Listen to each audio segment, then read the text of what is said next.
நாம் இன்னும் சற்று நேரத்தில் தெரியவிருக்கிறது. பார்ப்போம். இன்னும் வரவேற்புரை பலமாக சொல்லணுமா? வேணாம் வர வேர்க்குதான். நல்லா சொல்லிட்டீங்களே.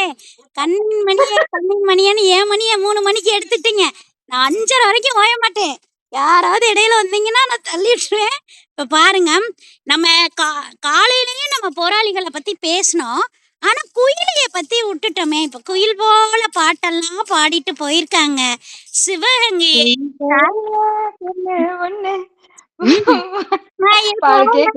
பொண்ணு ஒண்ணு கிளி போல பேச்சு ஒண்ணு கேட்டு நின்னு என் மனசு போன இடம் தெரியல. வரப்போகுது. உங்க மனசு எங்க இருக்குன்னு பாருங்களேன். கொண்டு வந்துக்கோங்க உங்க மனசை ஃபுல்லா. சிவகங்கையை காத்த படைத்தளபதி தற்கொலை போராளி குயிலிய பத்தி தான் சொல்லலான்னு வந்திருக்கேன். என்ன குயிலின்னா யாருன்னு கேக்குறீங்களா?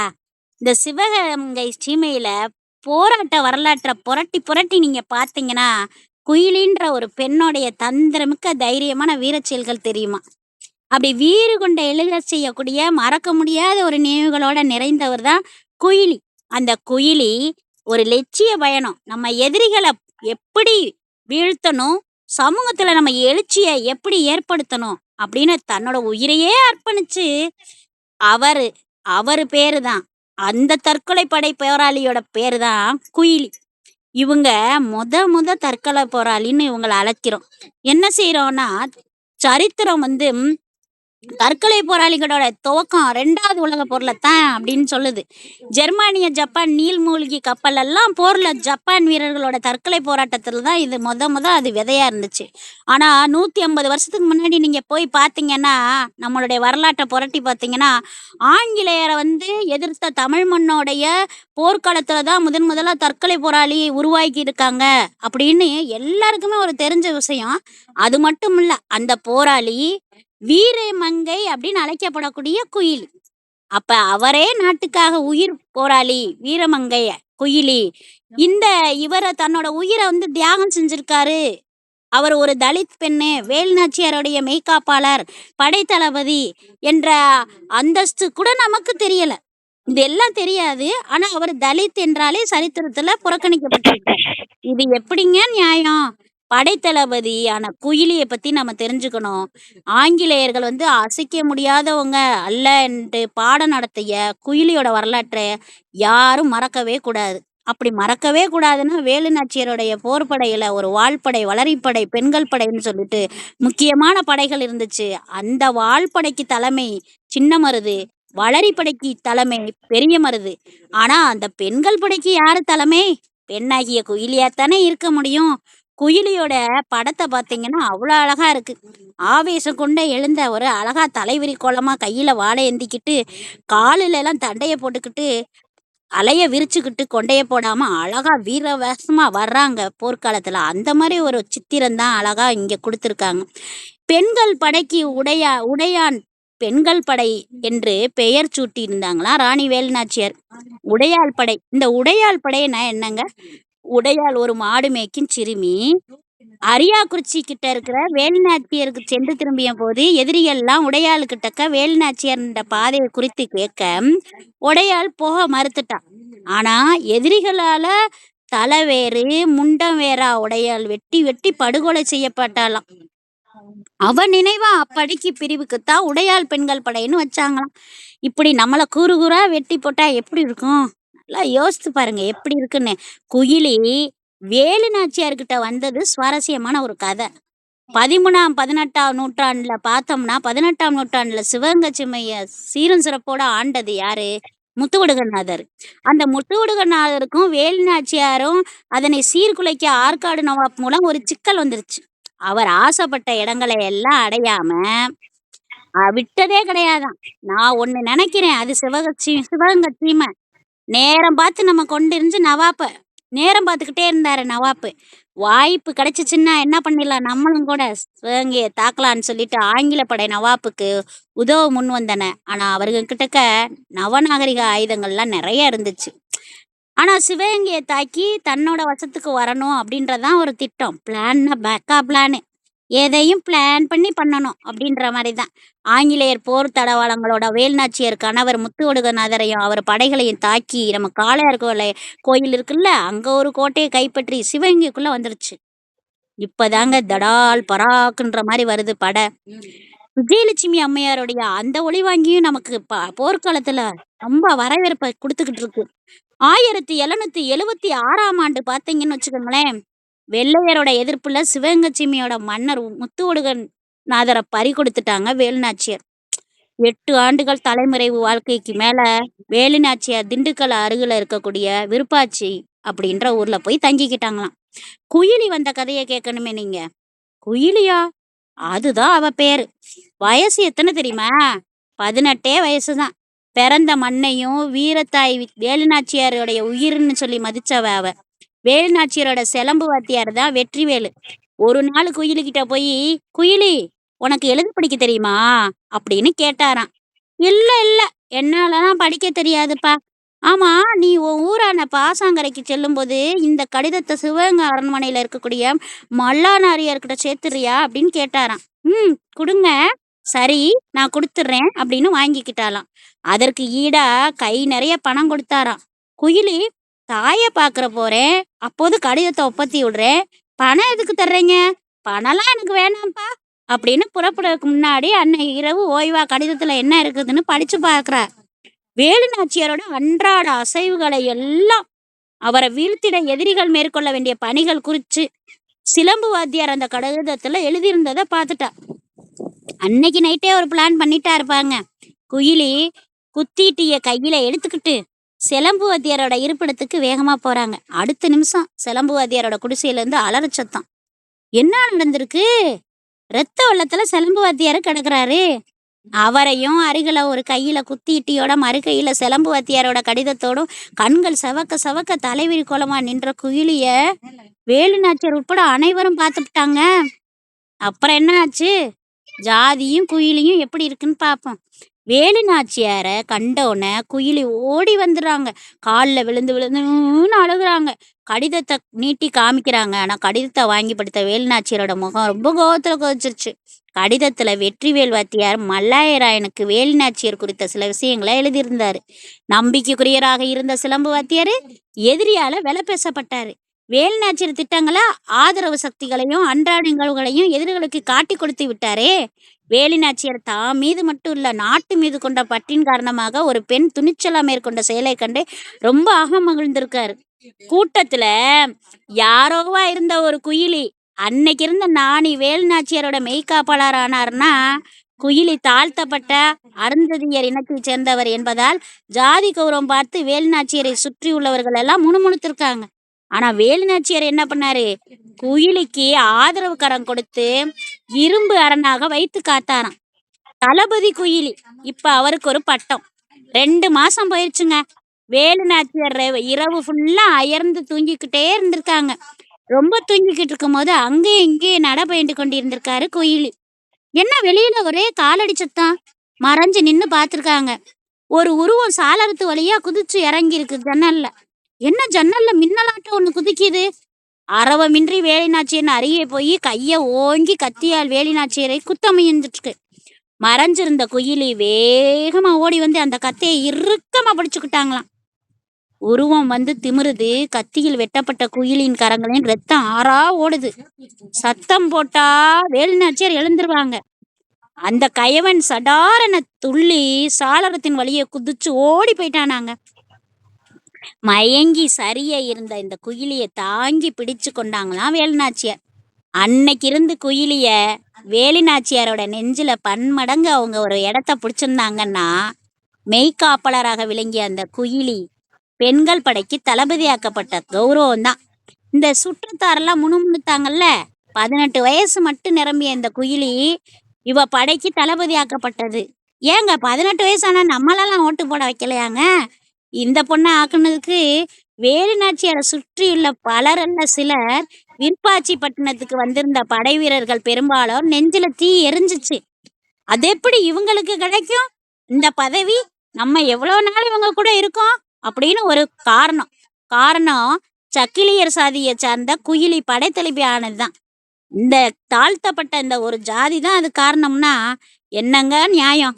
ஆனா இந்த சூழல்ல கூட சிவகங்கை சீமையில ஆற்காடு நவாப்பும் ஆங்கிலேயன் அடிவருடி கைக்கூலிகளை எல்லாம் மல்லாரி நாயனுக்கும் அவன் தம்பி ரங்கநாயனுக்கும் குயிலியே சுட்டி காட்டி ஜாதி வெறிய தூண்டுனாங்களாம். ஒடுக்கப்பட்ட தீண்டத்தகாத சமூகம் அத்தகையும் வந்துச்சு. கூட அவங்க குயிலிக்கு ஆதரவா வேலுநாச்சியார் மட்டும் இருந்தனால நம்ம ஜாதி கௌரை என்ன ஆக போகுது, தாழ்த்தப்பட்டவங்களையும் நம்மளை எள்ளி நகையாட மாட்டாங்களா அப்படின்னு மனுதர்வம் வேற பேசிக்கிட்டு இருந்தாங்களாம். இப்படியெல்லாம் பேச கண்டமா வேலுநாச்சியாரோட முடிவு என்னவா இருந்துச்சு?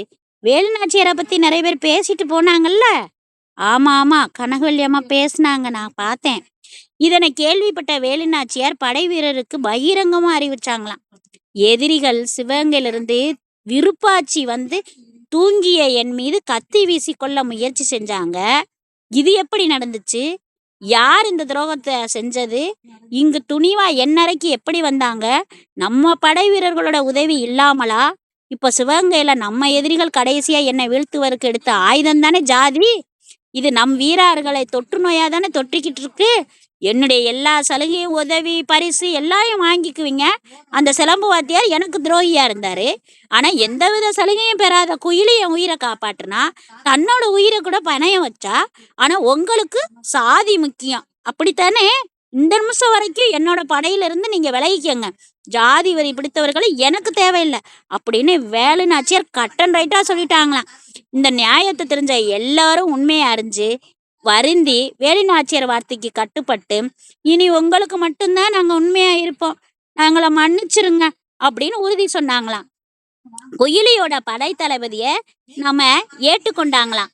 போருக்கு தயாராக என்ன செஞ்சாங்களாம்? அதன் பின்னாடி 8 ஆண்டுகள் உருண்டோடி ஓடிச்சான். அது வரைக்கும் என்ன செஞ்சாங்களாம்? படை வீரர்கள் பல்வேறு முயற்சி பல்வேறு பயிற்சி அப்படின்னு எடுத்துக்கிட்டே போனாங்களாம். ஆனா சுமார் 8 மொழிகள் அவங்க தெரிஞ்ச வேலுநாச்சியார் ஆங்கிலேயர்கள் மேல படையெடுக்கிறதுக்காக நேரம் கருதி காத்துக்கிட்டே இருந்தாங்களாம். அப்படி காத்துக்கிட்டு இருந்த காலம் இந்தா வந்துருச்சுல்ல. படையெல்லாம் ரெடியா, வாங்க வாங்க தடியா சோத்துக்கு ரெடியான்னு திப்பு சுல்தான் உதவியோட திரண்டு நின்னாங்களாம். போருக்கு தேவையான தளவாடங்கள்லாம் மடமடன்னு வந்துருச்சாங்க.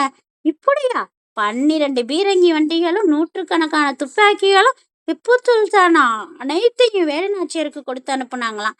அனைத்து படைகளுமே தயார் நிலையில இருந்திருக்கு. எப்படி ரெடியா இருக்கா? போர் அடிக்குதா? போர் இல்லைங்க, இது போர். பாப்பமா, ஆங்கில படைகளை புறமுதுகிட்டு ஓட வைத்த வேலுநாச்சியாரை பத்தி தெரிஞ்சுக்க வேணும்ல. ஐப்பசி மாசம் 5ஆம் தேதி 1780வது வருஷம் விருப்பாச்சி பாளையத்துல இருந்து சிவகங்கையை நோக்கி வேலுநாச்சியாரின் படைகள் வெள்ளிலிருந்து புறப்பட்ட அம்பா சீறி பாய்ந்து புறப்பட்டன. உடையால் பெண்கள் படைக்கு தலைமையேற்று குயிலி கம்பீரமா போனாலாம். முத்துவடுகநாதருடைய படுகொடையில குயிலி அந்த பெரும்பங்கு வைத்த மல்லாரி ராயனை கொல்றதுதான் வேலுநாச்சியரோட முதல் எல்லை. மதுரை கோச்சடையில எரித்த மல்லாயரனை முதலாவ வேலுநாச்சியரோட படை 1 மணி நேரம் அன்னைக்கு போர்ல வந்து அடிச்சு தூள் கிளப்பி இவனை குத்தி கொன்றணும்னு சொல்லிட்டு மல்லாயராயனை குத்தி கொன்னு வச்சு செஞ்சு முடிச்சுட்டு வேலுநாச்சியர் படை காளையார் கோயில்ல ஆங்கில தளபதி ஜோசப் சுமித்த படையோடு சுற்றி வளைச்சு அங்கு வேலுநாச்சியரின் படைகள் வெற்றி கொடிய ஊன்றின. ஆங்கில படைகள் புறமுதுகிட்டு ஓடின. வெற்றி பெற்று அது எப்படி வந்துச்சு அப்படின்றத நம்ம சந்தோஷத்துல பார்த்தோம்னா, வேலுநாச்சியருடைய படைகள் சிவகங்கை சீமையில வெற்றி முழக்கத்துடன் நுழைந்தன. எப்படி இருந்திருக்கும்? வெற்றி கனிய சுவைச்சா எப்படி இருக்கும்? ஆனா அங்கு யாரும் எதிர்பார்க்காத ஒரு ஆபத்து காத்திருந்துச்சு. ஆஹா, என்ன ஆபத்துன்னு பாக்குறீங்களா? மறைவாக ஆங்கில வீரர்கள் இருந்திருக்காங்க. நய வஞ்சகம், துரோகம். முத்துவடுகனாரை கொன்னுட்டு ஆங்கில தளபதி பான்சோர் காளார்கோயில இருந்து சிவகங்கை அரண்மனை வரைக்கும் அடிக்கு ஒரு போர் வீரனை நிறுத்தி வச்சிருந்திருக்கான். எல்லாரும் கையிலையும் துப்பாக்கியை கொடுத்துட்டாங்க. பீரங்கி கூட அரண்மனையை சுற்றி அப்படியே நிறுத்தப்பட்டிருந்திருக்கு. அப்படியே ஆயிரக்கணக்கான துப்பாக்கி வெடிபொருள் அரண்மனை கிட்டங்கில பதுக்கி வச்சிருக்காங்கன்னா பாத்துக்கங்க. நவீன ஆயுதங்கள். வேலுநாச்சியாரின் படை வீரர்கள் என்னத்தான் தைரியம் இருந்தாலும் என்னதான் தைரியம் இருந்தாலும், இதுவரை வெற்றி வாகை குடியிருந்தாலும், இத்தனை நவீன ஆயுதங்களை பார்த்ததும் படை வீரர்களோட மனம் அச்சத்தால் தழுவுது. பயந்து, ஐயையோ! எங்களுக்கெல்லாம் பழக்கமில்லாத புது கருவியெல்லாம் குடுக்குறீங்களே! இது எங்களுக்கு பெரிய சவாலா இருக்குமே! நாங்க எப்படி இந்த புதிய நான் பொந்து கட்டி வெளுப்பான்னு வெளுக்க முடியும்னு ரொம்ப கவலைப்பட்டுட்டு இருந்திருக்காங்க. ஐயையப்பா! திறமை மிகுந்த படை வீரர்கள் வேலு நாச்சியாரோட படையில இருந்திருக்காங்க. விருப்பாட்சியில இருந்து தொடர்ச்சியா வெற்றிகளை மட்டும் குவிச்சு வந்துகிட்டு இருந்தோங்க. ஆங்கில நவீன ஆயுதங்கள் வேலுநாச்சியாரோட மனசுல ஒரு கலக்கத்தை ஏற்படுத்துச்சு. நமக்கே பயமா இருக்கும்ல, எதிராளி நிறைய ஆயுதம் வச்சிருந்தா அப்படி ஒரு பயம். இறுதி பொருளை நம்ம தோட்டுட்டா என்று நினைப்பதற்கே அச்சமா அவமானமா இருக்கே அப்படின்னு நினைச்சாங்களாம். இருந்தாலும் படை வீரர்கள் உட்பட நம்பிக்கையை கைவிடவே இல்லையே. அங்க ஒரு தள்ளாத கிழவி ஒருவர் வந்தாராம். சபையின் நடுவே தட்டு தடுமாறி வந்து வேலுநாச்சியரை வணங்கிட்டு பேசுனாங்களாம். மூதாட்டியோட ஆலோசனை என்ன மாதிரி இருந்துச்சுன்னு கேட்போமா? ஏன்னா பெரியவங்க பேச்சு பெருமாள் பேச்சு மாதிரி. பெரியவங்க சொல்றது முன்னாடி கசக்குற மாதிரி இருக்கும், ஆனா நெல்லிக்கனி மாதிரி பின்னாடி இனிக்கும்ல. மூத்தவர் சொல் இனிக்கும். அப்படிப்பட்ட ஒரு ஆலோசனையை மூதாட்டி கொடுத்துருக்காங்க.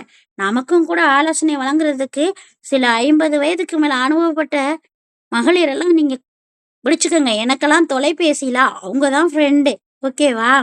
பெரிய மருது தளபதி அவர்களே, இப்போது ஊர்ல நவராத்திரி விழா, நாளைக்கு மறுநாள் விஜயதசமி.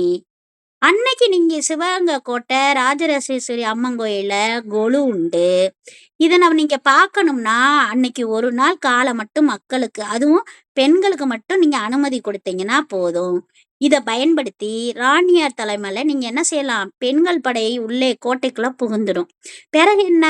வெற்றி நமது பக்கம்தான் அப்படின்னு சொல்லி அந்த அம்மாவோட மிகப்பெரிய ஆலோசனை இருந்துச்சாம். மூதாட்டியாக யார் இருந்திருக்கா? கெஸ் பண்ணிட்டீங்களா? குயிலிதான். அவர் இந்த தகவலை முழு தைரியத்துடன் மூச்சு விடாமல் சொல்ல அத்தனை பேரோட கண்களும் ஆச்சரியத்துல இருந்துச்சாம். பெரிய மருது சந்தேகப்பட்டு அவரை நோக்கி திரும்பினாராம். மூதாட்டி கடகடவென சிரிச்சாங்களாம். பேராண்டி பெரிய மருது, இப்போது பாருங்க என்ன தெரிகிறதா என்று மெல்ல தனது வெள்ளை முடிய விளக்குனாங்களாம். முடி கையோடு வர குயிலி புன்னகை முன்ன நின்று கொண்டு, சிவகங்கை கோட்டைய வேவு பார்க்க ராணியின் உயிர் தோழியும் மெய்காப்பாளரும் உடையாள் படை தளபதியோட இருக்கக்கூடிய குயிலியும் மாறுவேடத்துல சென்றிருக்காங்கன்றது இப்படி அப்பட்டமா வெளிச்சமா புரிஞ்சிருச்சு. இப்படியே ஒரு நாடகம் போட்டா கூட நல்லா இருக்கும்ல, நிறைய லைக் விழுகும். ஆமாவா? உடனே வேலு நாச்சியார் என்ன பண்ணாங்க? பெரிய மருதை நோக்கி, உங்களுக்கு சந்தேகம் ஓடி போச்சா? நாளை மறுநாள் நமது படைகள் போர் முரசு கொட்டி ஒலிக்கும் முரசின் ஓசை வெள்ளையரை விரட்டி நம்ம அடிமை விலங்கை உடைச்சு விடுதலை வெளிச்சம் பரவும் முரசா ஒலிக்குமா எப்படின்னு கேட்டு ஆணையிட்டு இருக்காங்க. ஆஹா, பெண்கள் படை கோயிலுக்குள்ள போயிருச்சு. ராணி சொன்னதை கருத்தில் கொண்டு படைகள் 2ஆ பிரிஞ்சு முரசறிஞ்சு போர் முழக்கமிட்டு புறப்பட ராணி வேலுநாச்சியார் தலைமையில பெண்கள் படை சிவகங்கை நகருக்குள் புகுந்துருச்சு. அம்மனை வழிபட வந்த பெண்கள் எல்லாம் கையில பூமாலையோட உள்ள போனாங்க. ஆனா அணிவகுத்ததோட பெண்களோட படை என்றோ அவர்கள் கையில் இருந்த பூமாலைக்குள் கத்தியும் வளரியும் பதுங்கி இருந்தது பரங்கியருக்கு தெரியாதே. ஐயோ பாவமே! மாலையில வேலு நாச்சியாரும் ஆபரணங்களும் இன்றிய சாதாரண பெண் போலத்தான் கோயிலுக்குள்ள நுழைஞ்சாங்களாம். கணவரோடு கம்பீரமா வந்த அந்த கோயிலுக்குள்ள இன்னைக்கும் மாறு வேடத்துல வேலு நாச்சியார் கலங்கி நின்னாங்களாம். ஆனா நொடி பொழுதுல அது தவிடுபடி ஆயிடுச்சே. கணவரை கொன்ற கயவரை கொன்று நாட்டை விடுதலை செய்ய சபதம் எடுத்துள்ளதால் அப்படின்ற ஒரு வீரவசனம். விஜயதசமியும் ஆயுதங்களும். வேலு நாச்சியார் கண்களால் கோட்டையை அளந்து பார்த்தார். அலறினார். விஜயதசமி ஆயுதங்கள் அனைத்தும் நிலாமுற்றத்தில் கொட்டி வழிபாடு. ஒரு சிலர் மட்டுமே கையில் வைத்திருந்தார்கள் ஆயுதம். ராணி போல குயிலியின் கண்களும் கூட அளவெடுத்தன. நிலா முற்றத்தில் குவிக்கப்பட்டிருந்த ஆயுதங்களை கொல்ல கண்டதும் அவளது மனதில் ஒரு மின்னல் யோசனை தோன்றி மறைந்தது. ஆனா அந்த யோசனை வெளியே சொன்னா ராணியோட அனுமதி கிடைக்காது. எனவே குயிலி மெதுவா வேலுநாச்சியாரை விட்டு பிரிந்து கூட்டத்தில் கலந்தாள். பெண் வீரர்கள் புயலாய் பாய கோட்டைக்குள் பூஜை முடிந்தது. எல்லோரும் கோட்டையை விட்டு வெளியேற துவங்கினர். பொதுமக்கள் கூட்டமும் கலைந்தது. வேலு நாச்சியார் போரை துவங்க இதுதான் தருணம், இதுதான் தருணம் என உணர்ந்தார். ராணியின் கை மெல்ல தலைக்கு மேல் உயர்ந்தது. மனதிற்குள் தேவி ராஜராஜேஸ்வரி முன் வணங்கி வீரவேல் வெற்றிவேல் என்று விண்ணி திற அதிரக்கூடிய முழக்கம், இடிகுரல், அரண்மனை கிடுகிடுத்தது. ராணியின் குரலொடியின் சடுதியில் பெண்கள் படை புயலாய் என சீறி புதுவெள்ளமாய் பாய்ந்தது. ஆஹா, மாயாஜால வித்தை! பெண்களின் கைகளில் வாளும் வேலும் இப்படியெல்லாம் புரண்டு வீசின. ஆயுதங்களுடன் வெள்ளையர்கள் எல்லாம் சிவகங்கை பெண்கள் மின்னலென சுற்றி சுழற்றி படைகளை வெட்டி சாய்த்தது. உடல் முழுக்க தீயோடு ஆயுத கிடங்கில் யார்? இதை மாடியில் நின்று பார்த்து கொண்டிருந்த பான்சோருக்கு சொரையல் என இடி விழுந்தது போலாயிற்று. ஜார்ஜ் என பான்சோர் தொண்டை கிளிய கத்தி அலறினான். இடுப்பில் இருந்த 2 கை துப்பாக்கிகளை எடுத்து சரமாரி சுட ஆரம்பித்தான். வெள்ளை சிப்பாய்கள் ஆயுத குவியலை நோக்கி ஓடி வர ஆரம்பித்தார். வேலு நாச்சியார் பான்சோரை பிடிக்க மேல் மடத்திற்கு செல்லும் முன் யாரோ ஒரு பெண் தன் உடல் முழுக்க கொழுந்து விட்டு எரியும் தீயோடு வீரவேல் வெற்றிவேல் என்ற முழக்கம் போல அந்த மதுர கத்தியபடி ஆயுத கிடங்கில் குதித்தார். அவள் யார்? நிலா முற்றத்து ஆயுதங்கள் அனைத்தும் வெடித்தும் சிதறையும் தீப்பிடித்து எரிந்து சாம்பலாகிவிட்டன. ஆஹா! பான்சோர் நிராயுதபாணியாக ஆயுத குவியல் பற்றிய தீய பான்சோரும் அவனது வீரர்களும் நிராயுதபாணியாக அஞ்சி நின்றனர். பான்சோர் தப்பி ஓட முயன்றான். வேலு நாச்சியாரின் வாள் அவனை வளைத்து பிடித்து விட்டது. தளபதி சரணடைந்தான். சிவகங்கை கோட்டை இப்போது ராணியின் கைவசம். வெற்றி வெற்றி வெற்றி என்ற முழக்கம். பெரிய மருதும் வெற்றியோடு வந்தார். திருப்பத்தூர் கோட்டையை வென்ற சின்ன மருதும் படைகளோடு வந்தார். வெற்றி முழக்கம் வானை எதிர வைத்தது, எங்கும் ஒழித்தது. ஆனாலும் வேலு நாச்சியாரின் கண்கள் வெற்றிக்கு வித்திட்டவரும் பெண்கள் படைத்தளபதியுமாக குயிலை தேடியது. குயிலை என்ன ஆனா? எங்கே சென்றால்? போர் தொடங்கிய போது குயிலின் எண்ணம் என்ன? ஆஹா, ஆயுத கிடங்கின் மேல் நம் விடுதலையின் இறுதி போர் இது. இதில் நாம் தோல்வி என்றால் இனி எப்போதும் ஜெயிக்க, எப்போது ஜெயிக்க நான் வெற்றிக்கு தடப்போடுகிறேன், ஒளியூட்டப் போகிறேன். உடல் முழுவதும் நெய்யை ஊட்டிக்கொண்டு கோயிலே எரியும் பந்தலோடு அரண்மனையின் உப்பரிகளை எல்லாம் நோக்கி பறந்தாளே. அங்கு போனதும் தீப்பந்தத்தால் தனக்குத்தானே தீ வைத்துக் கொண்டாள் அவள். ஆயுத கோயிலையில் கொடுத்தாளா? வெள்ளையர்கள் எல்லாம் ஆயுதமற்றவர்களாக நிராயுதபாணியாக்கினார். சிவகங்கை ராணி என தன் தலைவிக்கு வெற்றி கனியை கொடுக்குவதற்கு தன்னையே பலியிட்டுக் கொண்டாளா? ஆம், இப்படிப்பட்ட பெண்களையும் நாம் பார்த்து கொண்டுத்தான் இருக்கின்றோம்.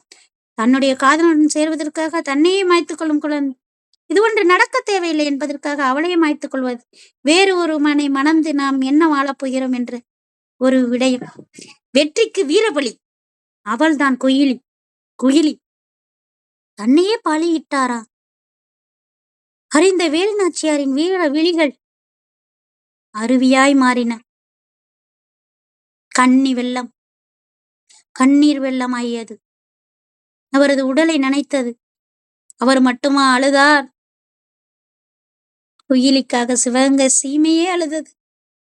குயிலி குயிலி போன்ற தியாகச் சுடர்கள் எல்லாம் தந்த இந்த ஒளியின் ஒட்டுமொத்த கூட்டுத்தொகைதான் இந்த இந்தியாவின் விடுதலை என்றால் அதற்கு வழி செய்தது அவர் உயிர். இந்தியாவின் எத்தனை எத்தனை நாம் அறியாத குயிலிகளோ. நம்மில் சிலர் குயிலிகளாக இருக்கின்றோம். தனக்கென இல்லாமல் பிறருக்கென வாழ்ந்து கொண்டிருக்கின்றோம். அவர்கள் தியாகத்தில் மலர்ந்ததுதான் இந்த இந்திய சுதந்திரம். குயிலி வாழ்ந்த மனுஷியா இவ? கதாபாத்திரமா? நமக்கு அது முக்கியம் இல்லைங்க. அவரை பற்றி மாற்று கருத்து வைக்கப்பட்டா கூட அவர் ஏகாதிபத்திய எதிர்ப்பின் அடையாளமாக தன் மனங்களில் வாழ்கின்றார் என்றார். குயிலி என்றைக்கும் நம்மை எல்லாம் ஆக்கர்ஷிக்கக்கூடிய வீர உணர்வை தூண்டக்கூடிய மனுஷியாகத்தான் இருந்திருக்கிறார். ஆஹா, என்ன அழகான ஒரு கல்லறை! அவருடைய வீரத்தாய் குயிலி நினைவு சின்னம். இவ்வளவு சிறப்பாக ஒரு குயிலி எப்படியெல்லாம் ஓடிக்கொண்டிருக்கிறது என்று பார்த்தீர்களா? இந்திய விடுதலை போரில் துப்பாக்கி ஏந்திய புரட்சி பெண். அவளை பற்றி பார்ப்போமா? அவள் யார் என்று கேட்கிறீர்களா? அவள் பெயர் கல்பனா தத். கிபி 1600ஆம் ஆண்டு கிழக்கிந்திய கம்பெனி அமைக்கப்பட்டது. அப்ப 1639ல சென்னை செயின்ட் ஜார்ஜ் கோட்டை கட்டியிருக்காங்க. 1757வது வருஷம் பார்த்தீங்கன்னா, பிளாசி போர் நடந்திருக்கு.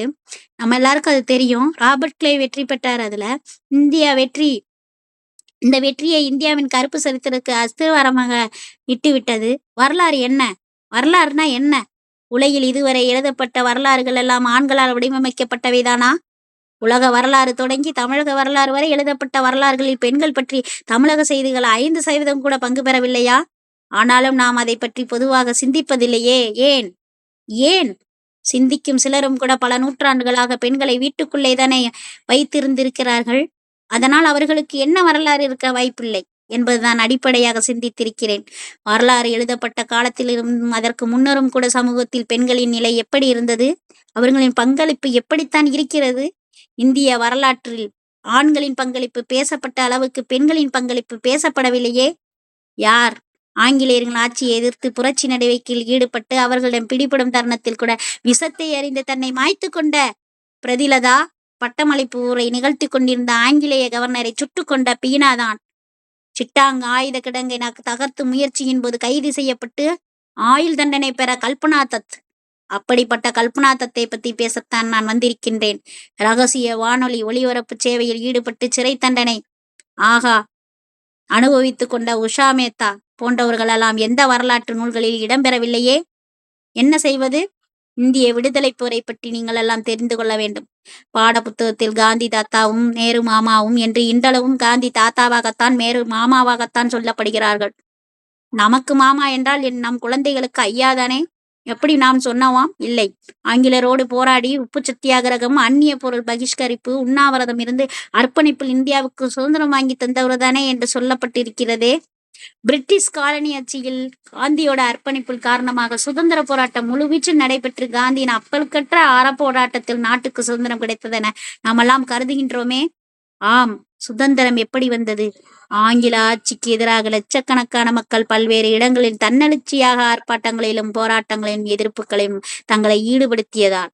இதனை கட்டுப்படுத்த முடியாமல் சில இடங்களில் போராட்டங்கள் வன்முறையானது வன்முறைகளை கட்டுப்படுத்த முடியாமை மற்றும் 2ஆம் உலகப் போர் அன்றைய ஆங்கில அரசு சந்தித்த பொருளாதார சீர்குலைவு இப்படிப்பட்டவற்றின் மூலமாக நெருக்கடி, இந்த தேசத்தை வெளியேற வேண்டிய நெருக்கடி. ஆகா, தேசத்தை விட்டு வெளியேற வேண்டுமா? 2ஆம் உலகப் போரினால் கிழிந்து போன ஐரோப்பிய நாடுகளை எல்லாம் சீரமைப்பதற்கு உருவாக்கப்பட்ட வங்கிதான் the international bank of reconstruction and development, IBRD என்பதும். அதுவே தற்போதைய உலக வங்கி வேர்ல்டு பேங்கா மாறினது. ஆங்கிலேய ஆட்சிக்கு எதிராக நாம 1763வது வருஷம் முதல்ல 1852ஆம் ஆண்டு வரைக்கும் நாட்டுல பல பகுதியில் குறிப்பா வங்காளம், பீகாரு, தமிழ்நாடு, ஆந்திரா இப்படி குறுநில மன்னர்கள் எல்லாம் பல இன குழுக்களும் போர் தொடுத்தனராம். இப்போ 1854வது வருஷம் பீகார் மாநில பாகல்பூரோட சாந்தால் பழங்குடியினர் எல்லாம் ஆங்கில ஆட்சிக்கு எதிராக ஒரு நீண்ட யுத்தத்தை நடத்தினாங்களாம். இதே 1820ல இருந்து 1837 வரைக்கும் சோட்டா நாக்பூர் கோல் இனத்தவர் நடத்திய கிளர்ச்சி, இப்படி ஆயிரக்கணக்கான கோல் மக்கள் உயிரிழந்த நிகழ்ச்சி. இப்படியெல்லாம் ஒரு மகிழ்ச்சியா இருக்காம நெகிழ்ச்சி ஆயிரும், கவலையா இருந்துச்சு. 1889ல இருந்து 1900 வரைக்கும் பிர்சா முண்டா தலைமையில் முண்டா இனத்தினர் கிளர்ச்சி செய்தனர்கள். 1857வது வருஷத்துல இருந்து 1870வது வருஷம் வரைக்கும் நாட்டுல அவ்வளவு பகுதி ஆங்கிலேயர்களையும் அவங்களையும் அண்டி வாழ்ந்த நில உடைமையாளர்களையும் எதிர்த்து விவசாயிகள் ரொம்ப போராடினாங்க. எழுதப்படாத வரலாற்றோட மறுபக்கம் என்னன்னு பார்க்கும்போது சில தலைவர்கள் சில இடங்கள்ல வரலாற்றுல சொல்லப்பட்ட தலைவர்கள் எல்லாம் போராட்டத்திலையும் பல இடங்கள்ல ஆங்காங்கே மக்கள் எல்லாம் தன்னெழுச்சியாக போராட்டங்களிலும் ஈடுபட்டு கொண்டிருந்தாங்க. திரு காந்தி காங்கிரஸ் தலைமையில் நடைபெற்ற ஒத்துழையாமை இயக்கம், உப்பு சத்தியாகிரக போராட்டம், இதுல மட்டும் சுதந்திரத்துக்கு நமக்கு கிடைத்து விடலையே. மக்களோட பெண்களோட வீரம் செறிந்த போராட்டத்தினால் கிடைத்த சுதந்திரம் தான் இது. அன்னைக்கு அந்த பதிவுகள் எல்லாம் வாய்மொழி பதிவா இருந்திருக்கு. காலப்போக்கில் நமக்கு அவை மறந்தும் கூட போயிருச்சு. சில பதிவு செய்யப்பட்டன. விடுதலை போராட்டத்தில் பெண்கள் நிறைய பணிபுரிந்தனால மட்டும்தான் கிடைச்சிருக்குங்க.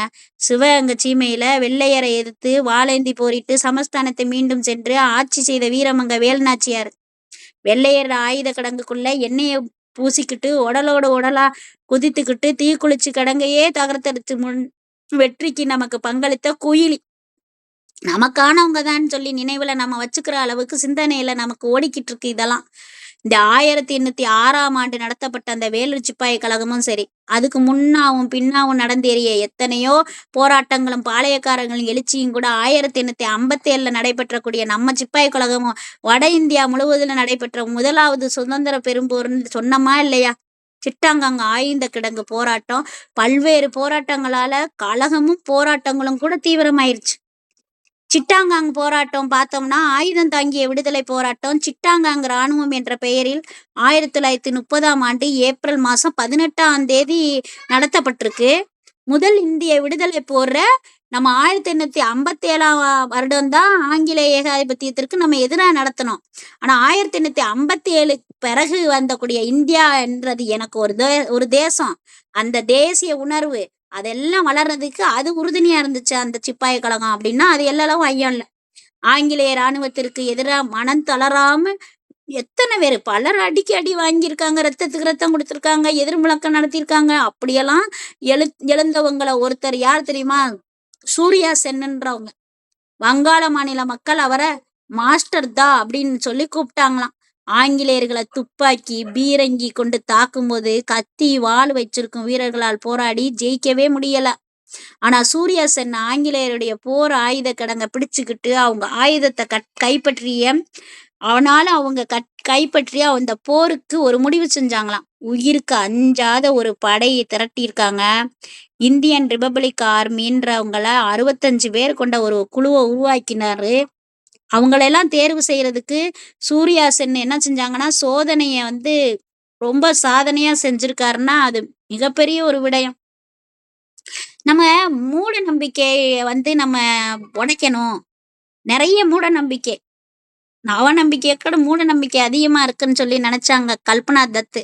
உடனே நான் அந்த கல்பனா தத் என்ன செஞ்சாங்க, இந்த மாஸ்டர் தாவை சந்திச்சு அவங்க வச்சிருந்த சோதனையில வெற்றி பெற்று, சோதனைனா என்ன, அமாவாசை இருட்டுல நடுநிசியில சுடுகாடு சூர்யா சென்னை சந்திக்க வேண்டும், அதுல நான் தேர்ச்சி பெற்றோன்னா சிட்டங்காங்கில் உள்ள இராணுவ கிடங்கை கைப்பற்ற நான் முடிவு செய்தனாங்க.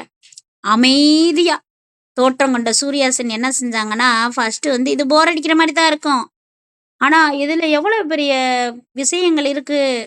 1930ல பார்த்தீங்கன்னு வச்சுக்கோங்களேன், அந்த துவக்கத்துல இராணுவ படையில சேர வந்த அந்த கல்பனா தத்து சூர்யா சென் ஏற்றுக்கொள்ளவே இல்லவே இல்லை.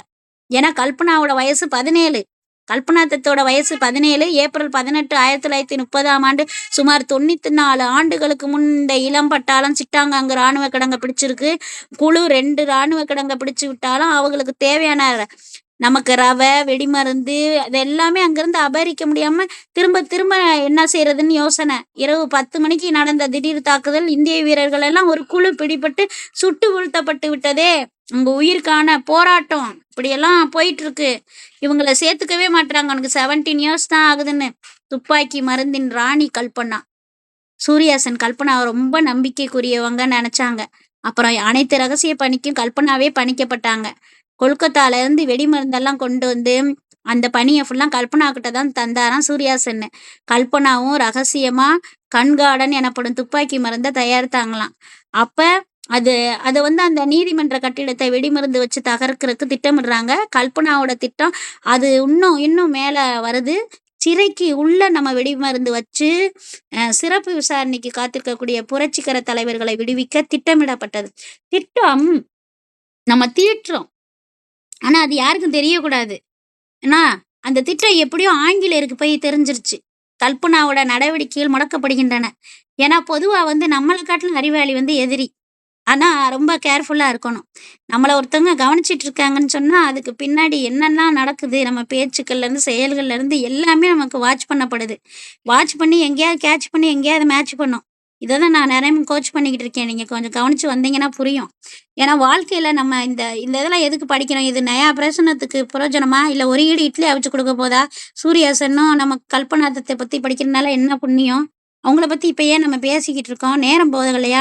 இப்படியெல்லாம் கேள்விகள் கேட்டாலும் கூட அவங்கெல்லாம் எவ்வளவு தன்னுடைய உயிரை வழக்கம் போல நள்ளிரவுல நைட்ல அவங்க ரொம்ப கஷ்டப்பட்டு அந்த கிராமத்துக்கு போய் அந்த இராணுவ வீரர்கள் போல போய் நாம அவங்கள எல்லாம் பார்த்துட்டு அந்த துப்பாக்கி சுடக்கூடிய திறன் எல்லாம் என்ன ஏதுன்னு சொல்லி கொடுத்துட்டு அவங்க வர்றப்ப எவ்வளோ பெரிய விஷயம் தெரியுமா? போராளியோட தீரச் செயல்கள். போராளி எப்படி இருக்கணும்? நம்மளும் தான் மனசுல போராட்டமா இருக்கு, கண்ணில நீராட்டமா இருக்கு. ஆனாலும் கொண்டாட்டமா இருக்கு, இல்ல திண்டாட்டமா இருக்குன்னு காட்டாம வாழ்ந்துகிட்டு இருக்கிறோம். ஆனா போராளின்னா அவங்களோட செயல் எப்படி இருக்கும்? அவங்க இப்போ ஒரு சின்ன குழு அமைச்சிருக்காங்க. அதுல ஒரு வெற்றி கிடங்க வச்சிருக்காங்க. அங்க வெடிமருந்த தூக்கிட்டு போய் வச்சிருக்காங்க. அவங்க அந்த வெடிமருந்த தூக்கிட்டு போறதுக்கு சண்டை, துப்பாக்கி சண்டை, குழு வீரர்கள் தள்ளி முள்ளு தள்ளு முள்ளு, தில்லு முள்ளு மாரி போய் 16 விடுதலை போராளிகளும் தந்தி, தொலைபேசி ஒயர்கள் எல்லாம் அவங்க கட் பண்றாங்க. ரயில் தண்டவாளம் எல்லாம் சேதம். வெள்ளையர்கள் எல்லாம் உபயோகித்த வந்த உல்லாச கிளப் எல்லாம் பிடிச்சுட்டாங்க. 1930, 31ல பார்த்தீங்கன்னா, சிட்டாகாங் ராணுவ தாக்குதல்ல விடுதலை போராளிகள் ஆனந்த சிங்கும், கணேஷ் கோஷும், லோக்நாத் பாலும் இவங்க எல்லாரும் கைது செஞ்சுறாங்க. உடனே சூர்யா சென்னும் கல்பனா தத்துக்கு மேல நம்பிக்கை வச்சு அவங்கள பிரதிலதா வதேவரோட இணைஞ்சு, பிரதிலதா வதேவருக்கும் கூட துப்பாக்கிச் சூடு சொல்லிக் குடுத்தாங்க. இவங்க எல்லாரும் சேர்ந்து அந்த பொருட்களை எல்லாம் சுமந்துகிட்டு வந்து தாக்குதலுக்கு 1 வாரத்துக்கு முன்னாடியே ஆங்கிலேயோட உளவு நம்ம பிரிவுக்கு போயி, அங்க பார்த்தா இவங்களையும் கைது செஞ்சுட்டாங்க. சரி முன்ஜாமீன்லயாவது வெளிவந்துருவான் அப்படின்னு சொல்லிட்டு வெளிவந்து, ஆனா நம்ம வெளிவர்றவங்க என்ன பண்றாங்கன்னா, தலைமறைவாவே வாழ்ந்துட்டே வந்திருக்காங்க. இப்படி 16 பேர் கொண்ட போராட்டக் குழு சூர்யாவோட தலைமையில மீண்டும் 1932வது ஆண்டு செப்டம்பர் மாசம் 24ஆம் தேதி ஒரு ஆங்கில கிளப்ப தாக்குனாங்க. அதுல பார்த்தா சுமார் 200க்கு மேல உள்ளவங்க சுட்டு வீழ்த்தப்பட்டு பாவம் இதுல 8 பேர் வேற பிடிபட்டாங்க. அவ்ளோ கஷ்டம். இந்த விடுதலை போர்ல வீழ்ந்த மலர். ஆதாரம் மாண்ட் 22/2/1932. நம்ம படிச்ச அத்தனை போராளிகளுமே இந்த பிப்ரவரி, மார்ச், ஜனவரியில பிறந்து மடிஞ்சவங்களாத்தான் இருக்காங்க. பின்னாடி ஆங்கில ராணுவம் 1933 பிப்ரவரி 17 அன்று சிட்டாகாங் அருகே போராட்ட வீரர்கள் கைராலா கிராமத்துல சுற்றி வளைச்சிட்டாங்க. சூர்யா சென்னும் இன்னும் 2 பேரும் பிடிபட்டாங்க. கல்பனா தத் தப்பி சென்று போயிடுறாரு. பிடிபட்ட அவங்க எல்லாரும் ஒரு பொண்ணு அவங்க பிரீத்தியாலாவா தோட்டர் சயனைடு அருந்தி தன்னோட உயிரையே மாய்த்து கொண்டாங்களாம். போராட்டத்துல பினாத் தொண்டையில குண்டு பாஞ்சு விழுந்திருந்த நிலையில தன்னை சுட்டு கொண்டு விடுமாறு வேண்டினாங்களாம். தப்பிக்க வழி இல்லாததால உணர்ந்த சூர்யா சென், வேண்டாம் நீ ஆங்கிலேயர்கிட்டக்க சரணடைஞ்சிரு, நமது வீரர்கள் எல்லாமே வரலாற்றை உலகறிய செய்யணும் அப்படின்னு பணித்துக்கிட்டனால சரணடைஞ்சு மருத்துவ சிகிச்சையோட பல இன்னல்களை சிறையில அனுபவிச்சு நரக வேதனைக்கு பிறகு தூக்கிலிடப்பட்டிருக்காருன்னா பாத்துக்கங்க. எதுக்கு இவங்கெல்லாம் நமக்காக உயிரை கொடுத்து இவங்களுடைய அவ்வளவு சுக துக்கங்கள் எல்லாம் விடுத்து இதுக்கு இடையில அவங்க சிக்கி சின்ன பின்னமா ஆகி தொண்டையில துப்பாக்கி பட்டு அதுக்குள்ள போய் சரப்பட்டு அவங்களுக்கூடையும் சொன்னதெல்லாம் கேட்டு சிகிச்சை அளிக்கப்பட்டு எல்லா வேலையும் பண்ணியிருக்காங்க. அப்புறம் இம்சை, நரக வேதனை, இந்த ரொம்ப கஷ்டமா இருக்கும். கல்பனா தூக்கும் சிறையும் கல்பனாவுக்கு எப்படி வந்துச்சுன்னு பாருங்க. கல்பனா தத் என்ன செஞ்சாங்க, மறுபடி போய் 1933ஆம் ஆண்டு மே மாசம் 19ஆம் தேதி கைது செய்யப்படுறாங்க. சூர்யா சென்னும் கல்பனா தத்துன்ற பெண்ணும் சித்திரவதை செய்யப்படுறாங்க. இவங்க 2 பேரும் அவங்க பல்லெல்லாம் நொறுக்குறாங்கங்க. பல்லு நொறுக்கப்பட்டு விரலு நகம் எல்லாத்தையும் பிடுங்கி அதுக்கப்புறம் தூக்குல இடப்பட்டு, ஏங்க ஒரு கண்ணை பறிச்சேன் காதை பறிச்சேன்ற மாதிரி கை விரல் நகம் பல்லெல்லாம் ஒடிச்சு அவங்கள தொங்க விட்டு இறந்த பிறகு வங்கக்கடல்ல தூக்கி போறேன் சொல்லல, இவனையெல்லாம் அப்படியே தலையா தொங்க விடணும் சாமி அப்படின்னு. அதுமே இவ்வளவு சித்திரவதை. சிட்டாகாங் போராட்டத்துல இந்திய விடுதலை முக்கிய பங்காற்றிருக்குன்னா பிடிக்கப்பட்ட கல்பனா தத்து 2வது முறை விசாரணையும் போது முதல்ல அவருக்கு தூக்கு ஆயுள் தண்டனையா மாற்றப்பட்டிருக்கு. அதுக்கப்புறம் அவங்களுக்கு ஆயுள் தண்டனை மாற்றப்பட்டிருக்கு. கல்பனா தத்து நாடு கடத்தப்பட்டு அந்தமான் சிறையில அடைக்கப்படுறாங்க.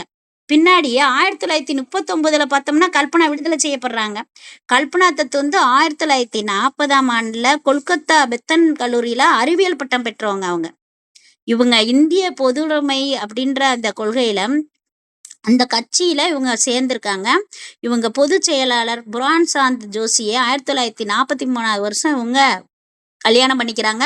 அதே வருஷம் நீங்க பாத்தீங்கன்னா 1947ல வங்க பிரிவினை, அதே மாதிரி வங்க பஞ்சம், இந்த 2ம் சேர்ந்த போது இதுக்கு நிவாரண பணியாற்றி இருக்காங்க. இவங்க வங்காள மொழியில ஒரு சுயசரிதை புத்தகம் எழுதியிருக்காங்க. அருண் போஸ் நிக்கில் சக்ரவர்த்திபால் இவங்க 2 பேரும் அந்த புத்தகத்தை, வங்காளத்துல இருந்த புத்தகத்தை இவங்க வந்து ஆங்கிலத்துல மொழிபெயர்த்து நமக்கு தந்திருக்காங்க. 1946 பார்த்தோம்னா சிட்டாகாங்ல இருந்து இந்திய கம்யூனிஸ்ட் கட்சி வேட்பாளராக வங்காள சட்டப்பேரவைக்கான தேர்தலில் இவர் போட்டியிட்டார். வெற்றி பெறவில்லையே. இந்திய புள்ளியியல் கழகத்துல சேர்ந்திருக்காங்க. 1995ஆம் ஆண்டு பிப்ரவரி மாசம் 8ஆம் தேதி என்ன செஞ்சுட்டாங்க? மரணிச்சுட்டாங்க. இறந்து போயிட்டாங்களா? கனவு கொடியில் கொய்ததல்ல சுதந்திரம், கனவு கொடியில் கொய்ததல்ல சுதந்திரம், பலர் தியாகம் செய்து பறித்து வந்த மலர் இது. ஒரு தானமாக கிடைத்ததல்ல இந்த சுதந்திரம், உயர் மானம் கொண்டோர் மரணம் தந்த பரிசு இது. இப்படி ஈரோடு தமிழ் அன்பன் எழுதியிருக்க இந்த வரிகள் எல்லாம் எதனை சுட்டி காட்டுகிறது? நமக்கு இவர்கள் பெற்ற இன்னலையா? இவர்கள் இன்னல்னால் நமக்கு கிடைத்த சுதந்திரத்தையா? எதனை நாம் எதை நினைத்து பார்க்க போகிறோம் என்றெல்லாம் நீங்களெல்லாம் யோசித்து பார்க்க வேண்டும். அப்படி இருக்கும் பொழுது இந்திய சுதந்திர முதல் முஸ்லிம் போராளி ஒருவரை பற்றி நான் அடுத்து சொல்ல கடமை. அவங்க பேர் என்னன்னா பேகம் ஹஸ்ரத் மஹல். இவங்க ஒரு முஸ்லிம் பெண்ணாக, முஸ்லிம் போராளியாக, முஸ்லிம் பொதுவாகவே வந்து வெளியில வரமாட்டாங்க, முகம் காட்ட மாட்டாங்க, ரொம்ப பேச மாட்டாங்க. எல்லாம் நாங்கள் பார்த்துக்கிட்டு தான் இருக்கோம். இன்றைக்கும் கூட பரதா முறை ஒழிஞ்சிச்சுன்னு சொன்னாங்க. ஆனால் பரதா போட்டுட்டு தான் இருக்காங்க. இந்தியாவோட இப்போ கூட எல்லாரும் நோன்பு வச்சிருக்காங்க. நோன்பு வச்சிருக்கோம், துவா கேட்குறோம், எல்லாரும் உட்காந்து எல்லாம் பண்ணிட்டு இருக்கோம், தொழுகிறோம். ஆமாவா இல்லையா? இந்த சிந்து பள்ளத்தாக்கு நாகரிகம் இந்தியாவுல நாகரிகத்தின் தொட்டில்னு சொல்லி அழைக்கப்படக்கூடிய அந்த நாகரிகம் 5000 வருடங்களுக்கு முன்னாடி நம்ம அழைக்கப்பட்டோம் அப்படின்னா அதுக்கு ஏராளமான மாற்றங்கள். மௌரியர் ஆண்டாங்க. நம்ம அதுக்கப்புறம் ஆட்சி எல்லாம் கை மாறிச்சு. கடைசியா நமக்கு 12ஆம் நூற்றாண்டுல சுல்தானோட ஆட்சி வந்துச்சு. அதுக்கு பின்னாடி முகமதியர் எல்லாம் நம்ம பார்த்துருக்கோம். அடிமை வல்ஜி, கில்ஜி, சையது வஜ்ஜி அப்படின்னு சொல்லிட்டு எல்லா மரபுகளையும் நம்ம பார்த்தோமா இல்லையா? அப்படி பார்க்கும்போது கடைசியாக சுல்தான் வம்சம் வந்தபோது முகமதியர்கள்லாம் 331 ஆண்டுகள் சுமார் வந்து இந்தியாவை ஆட்சி செய்திருக்காங்க. அதுக்கு பின்னாடி ஐரோப்பியரு, அதுக்கு இதுல முந்தி கொண்டவங்க யாரு? போர்த்துகீசியர்கள். ஆமா, அவங்க வருவாங்க. அதுல வந்து அந்த வாஸ்கடகாமா வருவார். அப்புறம் டச்சுக்காரங்க, டேனியஸு, இவங்க எல்லாம் முடிச்சு கடைசியா நம்மளை ஆக்குப்பை பண்ணது யாரு? ஆங்கிலேயர்கள் தான். அந்த கிழக்கிந்திய கம்பெனி அந்த 1757 இருந்து 1859 வரைக்கும் நமக்கு ஜான் நிறுவனம்ன்ற பெயர்ல கூட அது வந்து இருந்துச்சுன்னு சொல்றாங்க. இதோட பின்னணியை நம்ம பார்க்கணும். இந்தியாவிற்கும் ஐரோப்பாவிற்கும் இடையிலான வணிக உறவுகள் என்ன? அதனுடைய பழமை என்ன? ஆக்சஸ் பள்ளத்தாக்கு இல்ல சிரியா அல்லது எகிப்து போன்ற நிலப்பகுதிகளாக வழியாக ஏற்படுத்தப்பட்டவென்றால் இந்த இந்திய பொருட்கள் எல்லாம் பட்டு, கைத்தறி, நறுமண பொருட்கள் ஐரோப்பிய நாடுகளுக்கு 3 வழித்தடங்கள்ல ஏற்றுமதி ஆயிடுச்சே. இதுல 2 வழித்தடங்கள் கிபி 8ஆம் நூற்றாண்டின் அரேபியர் படையெடுப்போட விளைவா தடைப்பட்டனவே. நமக்கு வந்து அந்த ஒரு எந்த பாடம் படிக்கிறோமோ இல்லையங்க, வரலாறு நமக்கு தெரியாம நம்ம வாழ்ந்துட்டு போறதுல எந்த ஒரு வரலாறும் இல்லைன்னு தான் சொல்லணும். இப்படிப்பட்ட சந்ததிகள்லாம் நம்மளுக்கு வந்திருக்கு. இப்படி என்ற வரலாறுலாம் நம்ம தாங்கிய நம்ம ஒரு நாட்டுல வாழ்ந்துட்டு இருக்கோம் அப்படின்னும் போது அந்த படையெடுப்பு எல்லாம் என்ன? இதெல்லாம் 1453ஆவது ஆண்டு ஆட்டோமானியார் துருக்கியர்கள் கான்ஸ்டான்டினோபிள் நகரத்தை கைப்பற்றியனால 3வது வழித்தடம் கூட தடைப்பட்டுருச்சு. எனவே ஐரோப்பியர்கள் இந்திய பொருட்கள் கிடைக்காம அவதிப்பட்டாங்க. இந்தியாவுக்கு கடல் வழி காணும் முயற்சி ஈடுபட்டாங்க. ஆனா 1498ஆம் ஆண்டு வாஸ்கோடகாமான் போர்த்துகீசியர் இந்தியாவுக்கு மேற்கு பகுதியில் கண்டுபிடிச்ச ஒரு பகுதியை நன்னம்பிக்கை முனைன்னு சொல்லி அழைச்சாங்களா இல்லையா? இதுதான் ஐரோப்பியர்களோட ஒரு புதிய கடல் வழி. அதன் பிறகு வர்த்தக நிறுவனங்கள் இந்தியாவுக்கு நுழைஞ்சு வர்த்தக மையங்களை எல்லாம் ஏற்படுத்துச்சு. இந்த வணிகர்களா இந்தியாவுக்குள்ள காலப்போக்குல இந்திய அரசியலில் ஈடுபட்டு இறுதியா தங்களது குடியேற்றங்களையும் அமைத்து கொண்டனர். ஐரோப்பியர்களுக்கிடையே நிலவிய வர்த்தக போட்டி அரசியல் ஆதிக்கத்திற்காக போட்டியாக மாறியது. இதுக்கும் இந்த முஸ்லிம் பெண்ணுக்கு என்ன சம்பந்தம்? இந்த பார்த்துட்டே தான் இருக்கிறோம். இவங்க தன்னோட ஆட்சியில் அமைந்தது போல பிரிட்டிஷார் போட்டியில் வெற்றி பெற்றிருக்காங்க. ஆங்கிலேயர் எல்லாம் இந்தியாவுக்குள்ள காலூன்றி வரதுக்கு முக்கிய காரணமான ஒரு வரலாற்று சம்பவம்னு சொன்னா 331 வருஷத்துக்கு முன்னாடி அமைஞ்சிருந்த அந்த முகலாய பேரரசின் பலவீனமாக தன்னையும் அந்த முகலாய அரசருடைய அந்த வீழ்ச்சி நிலையும் தான் ஆங்கிலேயருடைய முகலாய பேரரசின் வீழ்ச்சி நிலை. இந்த ஆங்கிலேயர்கள் காலனித்துவ இந்தியாவில் அதுக்கு ஏற்பட்டதற்கு மிக முக்கிய காரணத்துல ஒண்ணு இதுதானே. 1600வது ஆண்டு டிசம்பர் 31ஆம் தேதி இந்தியால இங்கிலாந்து நாட்டுக்காரங்க எல்லாரும் சேர்ந்து வணிக முறையில முன்னுரிமையை நம்ம கொடுக்கணும். இந்த முன்னுரிமையெல்லாம் பெற்றுக்கொள்ளக்கூடிய நோக்கோடு தொடங்கப்பட்டு, அதனால எலிசபெத் மகாராணி இந்த அரச பட்டயம் வழங்கப்பட்டது. இது காலையில படிச்சதுக்கும் இப்ப படிக்கிறதுக்கும் கொஞ்சம் வித்தியாசமா இருக்கு. ஆமா, இது ஃபுல்லா வரலாறு. வரலாறு கொஞ்சம் திகட்டுற மாதிரி தான் இருக்கும். ஆனா அது ரொம்ப அருமையான ஒரு விஷயம். இந்த கிழக்கிந்திய பகுதிகள்ல எல்லாத்துலயும் வணிகத்திலயும் 21 ஆண்டு காலம் தனி உரிமை வேணும். இந்த நிறுவனத்தை அமைக்கணும். இது பின்னாடி தொடர்ந்து இவங்க 1947 நமக்கு சுதந்திரம் விடாப்பிடியா ஆட்சி செஞ்சு இதுக்கிடையில இந்தியா அவங்க மீட்டு அதுக்கு வெளியில இந்த தேசிய காங்கிரஸ் 1885ல தொடங்கும் போது அதுக்கு பின்னாடி விடுதலை இயக்கம் 1905ல இருந்து 1947 வரைக்கும் நம்ம ஆண்டது. முன்னிந்தியா, சுதந்திரத்துக்கு பின் இந்தியா, அதுக்கப்புறம் பழமை இந்தியா, எல்லா இந்தியாவும் நம்ம பார்த்தோமா இல்லையா? நவீன இந்தியா வரைக்கும் ஆங்கிலேயர்கிட்ட இருந்து ஆட்சியை நம்ம வாங்கணும்னா நமக்கு பல போராட்டம், போரு. நம்ம நாடு, ஆனா அவன் ஆண்டுட்டு இருக்கான். இதுக்கு எல்லாத்துக்கும் காரணம் என்ன? அதுக்குரிய தனி மனிதனுக்கும் அரசியலுக்கும் இடையில குழுக்கள் எல்லாம் அமைக்கிறாங்க. நம்ம எப்படியாவது சுதந்திர போராட்ட வரலாறுல நம்ம ஒரு விஷயத்த செய்யணும், விடுதலை போராளிகளாக திகழணும். நம்ம ஏராளமான பெண்களும் ஆண்களும் தன்னோட பேர்களை தேடி தேடி பார்க்க வேண்டியதா இருந்துச்சு. அப்படி தேடி பார்த்த அந்த விஷயத்துல பார்த்தோம்னா பெண் விடுதலை போராளிகள் பேரே இல்லைங்க. ஏங்க அவங்கள எல்லாம் நாம ஆண்களுக்கு கொடுக்கும் முக்கியத்துவம் அளிக்கப்படவில்லை. நல்லா யோசிச்சு பாருங்க. அன்னைக்கெல்லாம் மொய் நோட்ல கூட ஆம்பளையால் பேர் மட்டும்தான் எழுதுனாங்க. ஆனா இன்னைக்குதான் சமீப காலமா இது விஜயகுமார் கலாதேவி நிலைக்கங்க, இந்த எழுதிக்கங்க அப்படின்னு நம்ம சொல்றோம், சேர்த்து எழுத சொல்றோம். இல்ல அன்னைக்கு இருந்து இன்னைக்கு வரைக்கும் எனக்கு எங்க அப்பா இன்சில் தான். ஆனா இன்னைக்கு வைக்கக்கூடிய சந்ததியெல்லாம் அம்மா இன்சிலையும் சேர்த்து வைக்கக்கூடிய நிலைமை வந்துட்டு. அப்ப அந்த பெண்களுடைய அந்த நிலையெல்லாம் உள்ள மறைஞ்சிருக்கு. இந்திய சுதந்திரம் கத்தியின்றி ரத்தமின்றி மென்மையா அகிம்சை வழி போராட்டங்களால பெறப்பட்டது இல்லைங்க. நீங்க நினைக்கிற மாதிரி ரத்தம் இல்ல, கத்தி இல்ல, யுத்தம் இல்ல வருகுது அப்படின்லாம் பாடினதெல்லாம் அப்படி ஆண் பெண் உயிர் எவ்வளவு வேலை அப்படியும் கொடுத்துருக்கோம். உயிரி கொடுத்தாலா இல்லையா? அடிச்சு எரிச்சாலா இல்லையா உடம்ப? காந்தியோட வருகைக்கு முன்னாடி நீங்க வேணா பாருங்க, எல்லா தலைவர்களையும் போய் பாருங்க, திரண்டு பாருங்க. ஐயா வேணும்னா அகிம்சை, எளிமை, இப்படி நிறைய விஷயங்களை சொல்லியிருந்தா உச்சக்கட்டத்துல எட்டியிருக்கோம் அப்படின்னா. ஆனா அதுக்கு முன்னாடி உயிர் தியாகம் செய்யலைன்னா இங்க ஒண்ணும் செஞ்சிருக்க முடியாது. அப்படி ஆண்களை மட்டுமில்ல, இன்னைக்கு பெண்களை ரொம்ப அதிக அளவு பங்களிப்பு கொடுத்திருந்திருக்காங்கங்க. அடித்தட்டு சமூக பெண்கள்ல நம்ம நோக்கி பார்க்கும்போது உயர்குடி சமூக பெண்கள் வரைக்கும் இன்னைக்கு பாரபட்சம் இல்ல. தேச விடுதலை நமக்கு வேணும், நாட்டோட விடுதலை நமக்கு வேணும்னு நினைச்ச பெண்கள்.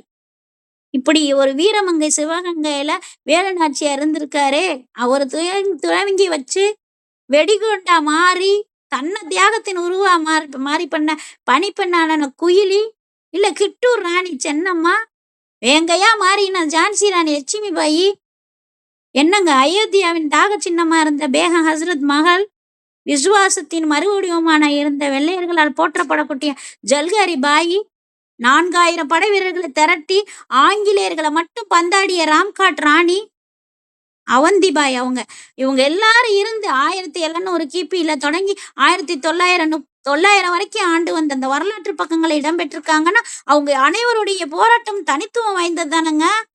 இப்படியே அவங்களுடைய அந்த பேரெல்லாம் வெளிச்சத்துக்கு வரல. இந்த வெளிச்சத்துக்கு வராத சுதந்திர போராட்ட வீரர்கள் அப்படின்னு ஒரு தடவை பேச சொன்னாங்க. 76 ஆளுமைகள், 72 சுதந்திர போராட்டம், ஒரு மாபெரும் ஒரு உலக சாதனை நிகழ்வு. இதுல எல்லாரும் பிடிச்சதா மகாத்மா காந்தி, நேரு, தந்தை பெரியார், பாரதியார், பாரதிதாசன், இப்படி பேர்களை எடுத்துக்கிட்டாங்க. ஆனா விடுபட்டது பார்த்தா சில பேர்கள்லாம் என்னன்னே தெரியாத பேர்கள். அவங்களுக்கு வரிகள் கூட கிடைக்கல பேசுவதற்கு. அப்படிப்பட்ட தலையங்கங்களை கூட எடுத்து நாங்களாம் பேசணும். மறைக்கப்பட்ட உண்மைகள், மறைக்கப்பட்ட வீரர்கள், மறைக்கப்பட்ட செய்திகள் எங்கே?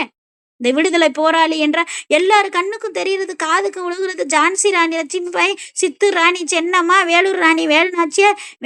பொதுவா சொன்னோம்னா முஸ்லிம் பெண்களை பட்டியலிட்டு பார்த்தோம்னா அது இல்லவே இல்லையங்க. இன்னைக்கும் கூட வாங்கப்பா போட்டிக்கு வாங்கன்னு சொன்னா வர மறுக்கிறாங்க. ஏன் அப்படி வளர்த்துருக்கீங்க? எப்படி வளர்த்துட்டு இருக்கீங்க? அவங்க என்ன பிரச்சனை பண்ணாங்க உங்களுக்கு? அந்த வாசப்படிய விட்டு பக்கத்துல இருக்கிற கல்லூரிக்கு அனுப்புறாங்க இன்னைக்கு. ஆனா அதை விடுத்து ஒரு ஒரு தூர தேசத்துக்கோ, ஒரு இடத்துக்கோ மாட்றாங்க. பிசிஎம் கோட்டா வருமே கிடைக்கல. இந்த இந்து பட்டியல இணைப்பது இல்ல. அப்படி வராது. அப்படி இல்ல. இந்த வீரப்பெண்மணியோட பேரு தாங்க இந்த பேகம் ஹஸ்ரத் மகள்.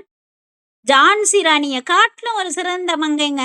அவர் வாழ்ந்ததும் புரட்சி நிகழ்த்திய இடமும் எது என்றால் லக்னோ.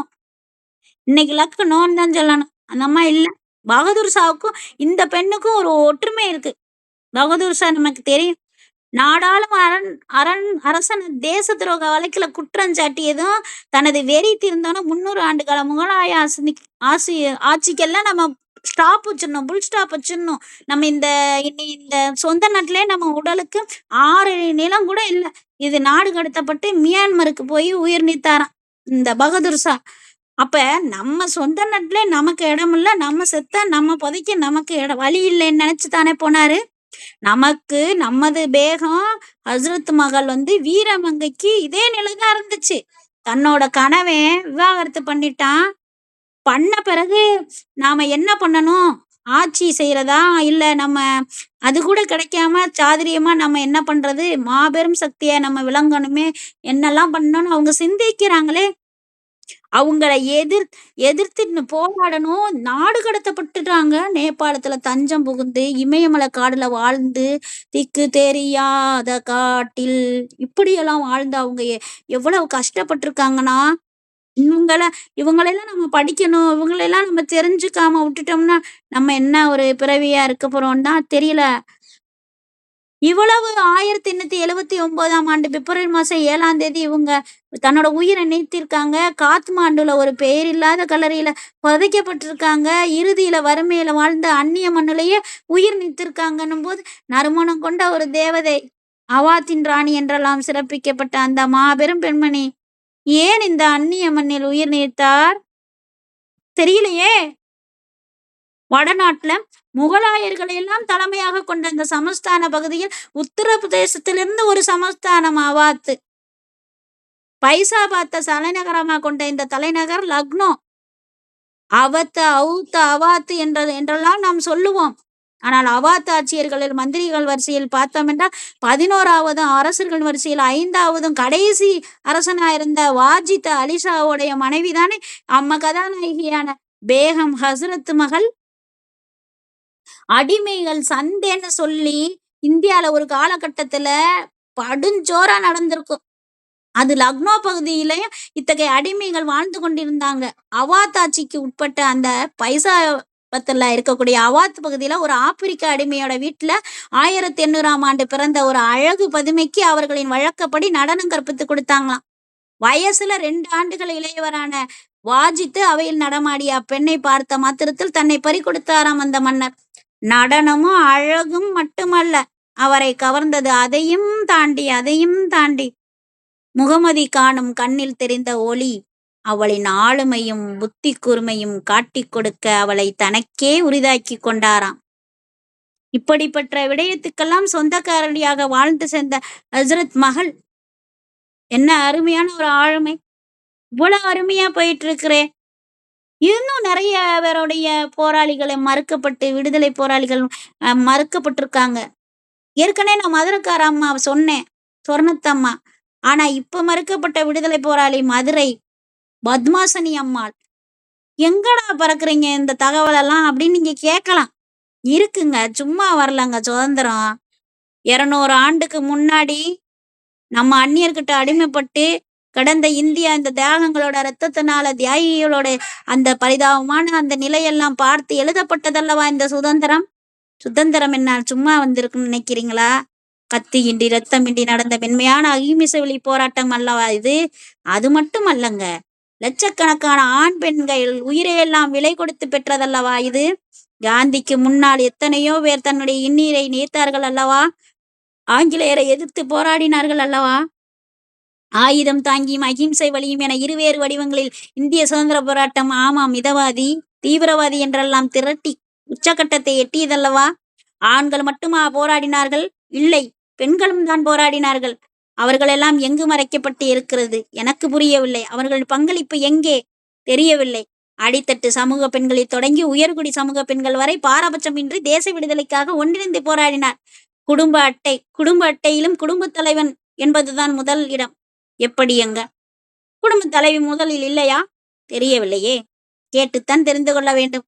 இனி வருமா? தெரியலை. இளம் தலைமுறைகளின் அரசியல்வாதிகளாக மாறும்பொழுது உங்கள் குடும்ப அட்டையில் எங்கள் பெயரை முதலில் எழுதுங்கள் என்று கேட்டுக்கொள்கின்றேன்.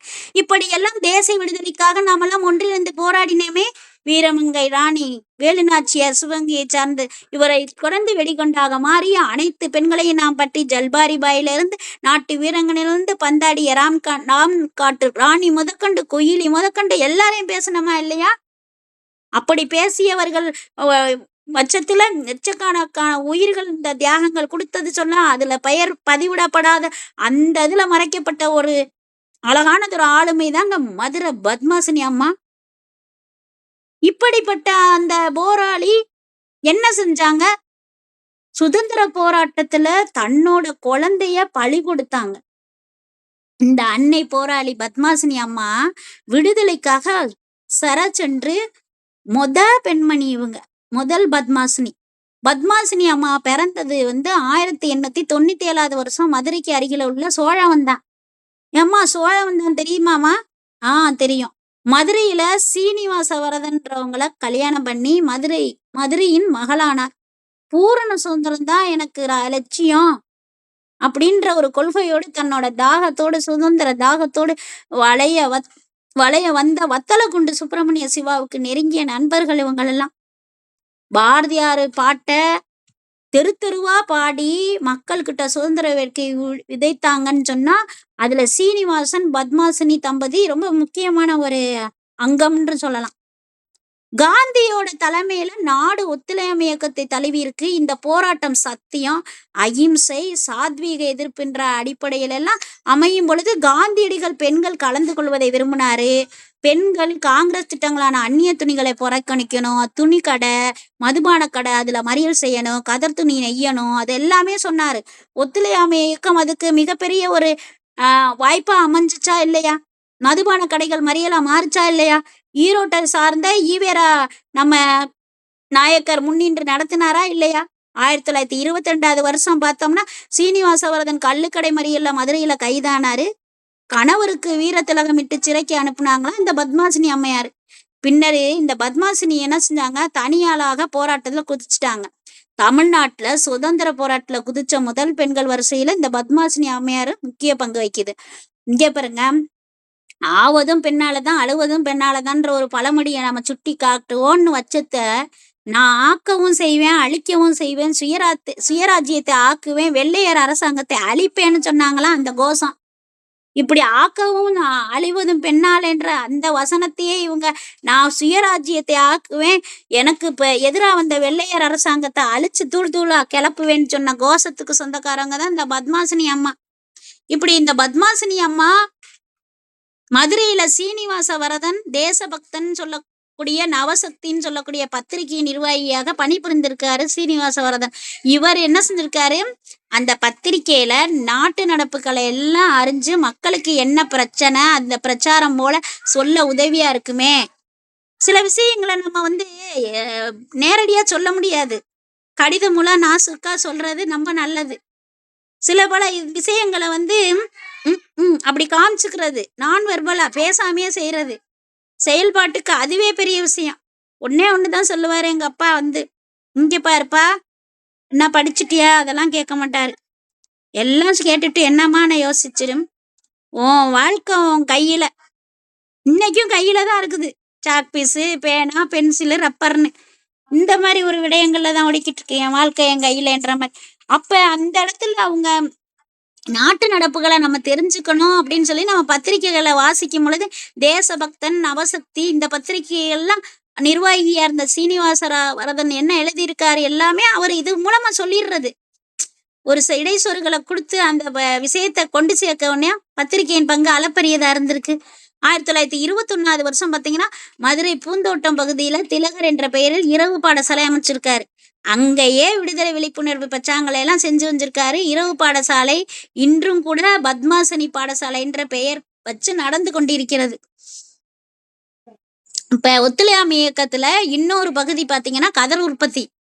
இந்த கதர் உற்பத்தியை எப்படியாவது பெருக்கணும்டா சாமி, அந்நிய துணிகளை தூக்கி போடணுமாடா சாமின்னு சொல்லி யோசித்து பார்க்கும் பொழுது அரசுக்கு பெரு நஷ்டம் உண்டுன்னு சொல்லி மக்கள் பொருளாதாரம் தன்னிச்சை பெறணும் இப்படின்றது காந்திய கோட்பாடு மிகச்சிறப்பா நிறைவேற்றியவர் யாருன்னா பத்மாசினி அம்மையார் தான். தன்னோட கணவன் சீனிவாசவரதனை கள்ளுக்கடை மறியல ஈடுபட்டு கைதானவன அவங்க நடத்தி வந்த அந்த பாரத ஆசிரமத்தை திறம்பட நடத்தி சென்றவர் இவர் தான். கதர் விற்பனையை செய்து வந்தாரு. பெண்களை காங்கிரஸ் அங்கத்திறனாக்கவும் பொதுக்கூட்டங்கள் மேடைகள்ல அவங்க விடுதலை வரைக்கும் போராடவும் ஆபரணங்களை எல்லாம் கலட்டி வச்சு விட்டுட்டு ஒருவேளை சாப்பாடு மட்டும் போடுமா, மோர்ச்சாதை மட்டும் போதுமடான்னு சாப்பிட்ட ஒரு அந்த ஒருவேளை சாப்பாடு மட்டும்தான் இவங்க சாப்பிட்டுக்கிட்டே இருந்தாங்களாம். காலையில நூல் நூற்று அதுல கிடைக்கும் வருமானத்தை கொண்டு சமைச்சு சாப்பிடுவாங்களாம். மாலையில வீடு வீடா செஞ்சு கதர் விற்பாங்களாம், கதர் நெய்வாங்களாம். விற்கிறது வாங்குறது அரசுல தண்டனைக்குரிய செயல்கள் இப்படியெல்லாம் ஒரு ஒரு புத்தகம் வெளியாகுதுன்னு அந்த புத்தகம் போய் பப்ளிஷ் ஆன பிறகு அது எப்படி எல்லாருடைய கைகள்ல எல்லாம் போகுதுன்னு சொல்லும் பொழுது இந்த புத்தகம் இருக்கா, இந்த புத்தகம் கிடைக்குமா, இந்த புத்தகம் இருக்குமா அப்படின்னு சொல்லி 10 பேர் போய் அதை பிரசாரம் பண்ணுவாங்களாம். ஏதோ இந்த புத்தகத்தை கேட்டுக்கிட்டே இருக்காங்களே, இதுல என்ன விஷயம் இருக்கும் அப்படின்ற மாதிரி திருக்குறள்ல இந்த நமக்கு பொழிப்புரை இதெல்லாம் எழுதின மூவாவோட உரை அப்படியெல்லாம் சேல்ஸ் ஆன கதையெல்லாம் நான் கேட்டதுண்டு. இப்படி இவர் நெய் வித்தது, கதர் நெய்கிறது, இவர் போய் தெரு தெருவா இந்த விஷயங்களை எல்லாம் செய்து நூல் நூற்று காலை சாப்பாடை விடுத்து இரவு சாப்பாடை விடுத்து ஒருவேளை சாப்பாடு மோர் சாப்பாடை சாப்பிட்டு வாழ்ந்து வந்தார் என்றால் அவருக்கு என்ன தலைவிதியா? அவர் நம்மளுடைய நாட்டுப்பற்று மிக்க இந்த விஷயத்துல நம்ம அவ்வளவு தண்டனை, அரசோட ஆணை, பதவி, அவங்க செய்யற சித்திரவதை எல்லாத்தையும் நான் பொறுத்துக்கிட்டு அடி வாங்கிக்கிட்டு எல்லாம் செஞ்சுட்டு அப்படி இருந்தவங்க தான் பத்மாசினி அம்மையார். பெண்கள் கிட்ட வசீகரமா பேசுவாங்களாம். அவங்க கிட்ட ஒரு முள ரவிக்கை துணியாவது வாங்கும்படி செய்வாங்களாம். பத்மாசினி அம்மாள் ரொம்ப சிறந்த பேச்சாளராம். தன்னுடைய சொற்பொழிவுகளையும் சில சமயங்கள 1857 நடந்த புரட்சி வீரர்களுடைய சரித்திரங்களை எல்லாம் உணர்ச்சியோட எடுத்து சொல்லுவாங்களாம். ஒரு விஷயம் இங்க யாருப்பா, அப்படிப்பட்ட ஆஞ்சநேயருக்கே தன்னுடைய பலன் தெரியாதான். ராமன் சொல்லுவாராம், உனக்கு என்ன, நீ தான் பெரிய ஆளு, உன்னைய விட வீரன் எவன் இருக்கானா, வீர சூரன் அப்படின்னு சொன்னா மட்டும்தான் அந்த ஆஞ்சநேயருக்கே தன்னோட பலன் தெரியுமா. அப்படிப்பட்ட விஷயங்கள்ல நம்ம எழுச்சி ஊட்டக்கூடிய இந்த வீர முழக்கம் கொண்ட கதைகளை எல்லாம் நம்முடைய சந்ததிகளுக்கு சொல்லித்தர வேண்டும் அல்லவா. அப்படி சொல்லி தரும் பொழுதுதான் அவங்களுக்கு இந்த மாதிரி எல்லாம் போராடி கிடைச்ச சுதந்திரமா இது. ஆகா, விவசாயியின் அருமையை சொல்லி தந்த அந்த விவசாயிகள் பட்ட பாடல்லவா, அதனால் விளைந்த சோறல்லவா இது, இதனை நாம் வீணடிக்க கூடாது என்ற கருத்துருவோட சாப்பிடுவாங்க. சகோதரிகளே, நாமெல்லாம் கிழவிகள், பாட்டிகள் போல பழங்கதை பேசுவதில் அர்த்தமில்லை. என்ன இப்படி சொல்லிவிட்டேன்னு நினைக்கிறீங்களா? நாம பியூட்டியா இருந்து அடுத்து பாட்டியா தான் ஆக போறோம். இது என்னோட டியூட்டி தான், நான் சொல்ல கடமை. ஓகே, இந்தியாவுல விடுதலைன்னு பார்க்கும்போது அக்னி ஜுவாலை, ஒரு பெரிய ஜுவாலை எரியுது. பெண்களே, இந்தியாவின் தியாக இந்த விடுதலை வேள்வியில் குதிச்சிருங்க. ஆவதும் பெண்ணாலே விடுதலை வேட்கை பிறக்கட்டும். அந்நிய துணிகளை எரிமலையாய் நாம் எரித்திடுவோம். உணர்ச்சி மிக்க உரைகள் பெண்களை அலையாய் விடுதலை வேள்வியில் குதிக்க செய்தவர் இந்த பத்மாசினி அம்மா. பேச்சுனா பேச்சு, சிறந்த பேச்சு, அதுவும் வசீகரமாகத்தான் பேசுவாரு. அவ்வளவு அருமையா மொளமொளமா நீட்டமா அவங்க அழகா பேசியெல்லாம் ஒரு வார்த்தைனாலும் திருவார்த்தை மாதிரி அழகா பேசுவாங்க.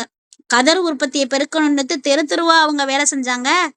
1924 வருஷம் பாத்தீங்கன்னா பத்மாசினி, தாயம்மா, திருமதி ஜோசப், இவங்க எல்லாரும், இந்த சுந்தரம்மையார், சுப்புலட்சி அம்மையார், டிவி சவுந்தரம், இந்த பெண்கள் எல்லாம் காங்கிரஸோட உதவியால் மதுரையில சகோதரிகள் சங்கம்ன்ற ஒரு அமைப்பை நிறுவி அந்த அமைப்பு மூலமாக வெள்ளிக்கிழமை தோறும் நமக்கு 30 பெண்மைகள் 2 மணி நேரம் நூல் நூற்பாங்களாம். நீங்க 30 பெண்களும் 2 மணி நேரம் நூல் நூற்றா நல்லா இருக்கும்ல? 60 மணி நேரம் ஆயிடுமா இல்லையா? இந்த நேரங்கள் எல்லாம் ஒரே நேரமாக 2 மணி நேரம் முடிஞ்சிடும். அவர்களுக்கு வேண்டிய ராட்டினமும் பஞ்சும் தேசிய பள்ளிக்கூடத்துல இருந்து கொடுக்கப்பட்டு வரும். இவங்களோட தாயாரம்மா, சீதையம்மா, முனியம்மா, டாக்டர் பிச்சைமுத்து அம்மா, இவங்க எல்லாரும் சேர்ந்து செயல்பட்டிருக்காங்க.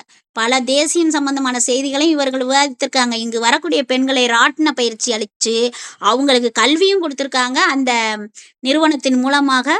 அப்படிப்பட்ட அந்த சகோதரிகள் சங்கம் சேர்ந்து இப்ப நம்ம தானா சேர்ந்த கூட்டம் மாதிரி இருந்தா வருத்தப்படாத வாலிபர் சங்கம், நம்ம இந்த சகோதரிகள் சங்கம்லாம் என்ன பண்ணிட்டு இருக்கோம்? இவங்கெல்லாம் சேர்ந்து படிக்கணும், நீங்க படிச்சு முன்னேறணும், உங்களோட படிப்பை ஏன் நிப்பாட்டி இருக்கீங்க? இல்ல எங்க வீட்டுக்காரர் படிக்க வைக்க மாட்டேன்ட்டாரு. ஆ அப்புறம் என்னத்த 2 பிள்ளை ஆயிப்போச்சு, ஏன் படிச்சுக்கிட்டு? சூப்பர். இனி என்ன படிச்சு என்ன பண்ண? எதையாவது ட்ரெஸ் எல்லாம் நீட்டா கிளம்பி உட்காரலேன்னு சொன்னா இனி என்ன வயசாயிருச்சு, பிள்ளை வயசுக்கு வந்துருச்சு. ரொம்ப தெளிவு. உள்ளது கரெக்டா இருந்தாதான் சரியா இருக்கும். போராட்ட காலங்களில் ஈடுபட்ட பெண்களுக்கு பொருத்தமான ஊக்கம் அளிச்சு இச்சங்கம் தான் உறுதியை கொடுத்துச்சு. அந்நிய துணிகளை நம்ம புறக்கணிக்கும். அப்ப நம்ம அதுக்கு தொண்டு எப்படி செய்யணும், அந்த விஷயங்களை எல்லாம் சொல்லி கொடுத்துச்சு. நீல் சிலை சத்தியாகிரகம், இது என்னது? ஏற்கனவே ஒரு சிலை அகற்றுறதுக்காக போராடிக்கிட்டு இருந்தாங்க, இது என்ன நீல் சிலை சத்தியாகிரகம்? பாப்போம். ஒண்ணும் இல்ல. 1927 வருஷம் ஆகஸ்ட் மாசம் 11ஆம் தேதி சென்னை மவுண்ட் ரோட்ல இருக்கக்கூடிய கர்னல் நீலோட சிலை, அதே சிலை தான். அந்த சிலையை நாம எப்படியாவது அகற்றணும்னு நம்ம போராட வந்தவங்கள டிவிஎஸ் சவுந்தரம் அவர்களால் தமிழில் பெயர் மொழிக்கப்பட்ட 1857 ஆண்டு இந்தியாவோட முதல் சுதந்திர போராட்ட வரலாறுன்ற ஒரு புத்தகத்தை பாண்டிச்சேரியில இருந்து கொண்டு வந்து இந்த எளிய தமிழ் மொழிபெயர்த்து உதவி இருக்காரு. இந்த புத்தகத்தை படிச்ச பின்னாடிதான் எனக்கு தெரியுது, இந்த கர்னல் நீல்ன்றவர் 1857 புரட்சியின் போது கொடுமைகள் நிறைய செஞ்சிருக்காரு. அந்த கொடியவன் சிலை எதற்கு இங்கு இருக்க வேண்டும் சென்னையில் என்று அவற்றினை அகற்றிவிட வேண்டும் என்றெல்லாம் மேலோங்கி எழுதப்பட்ட அந்த சிதம்பர பாரதி எழுதிய அந்த வரிகள், சீனிவாச வரதன், பத்மாசினி அம்மாள் ஆகிய மூவரும் சேர்ந்து போராட்டத்திற்காக திட்டத்தை தீட்டி இந்த திருவள்ளி சுப்பராயல் நாயுடுவையும் ராமநாதபுரத்தில் முகமது ஜாலியவையும் போராட்டத்தை தொடங்குவதற்கு அனுப்ப தீர்மானிச்ச பிறகு சென்னைக்கு சென்ற பிறகு அந்த செலவை ஃபுல்லா பத்மாசினி அம்மா தன் கொலுசு அடகு வச்சு கொடுத்து உதவுனாங்களாம்.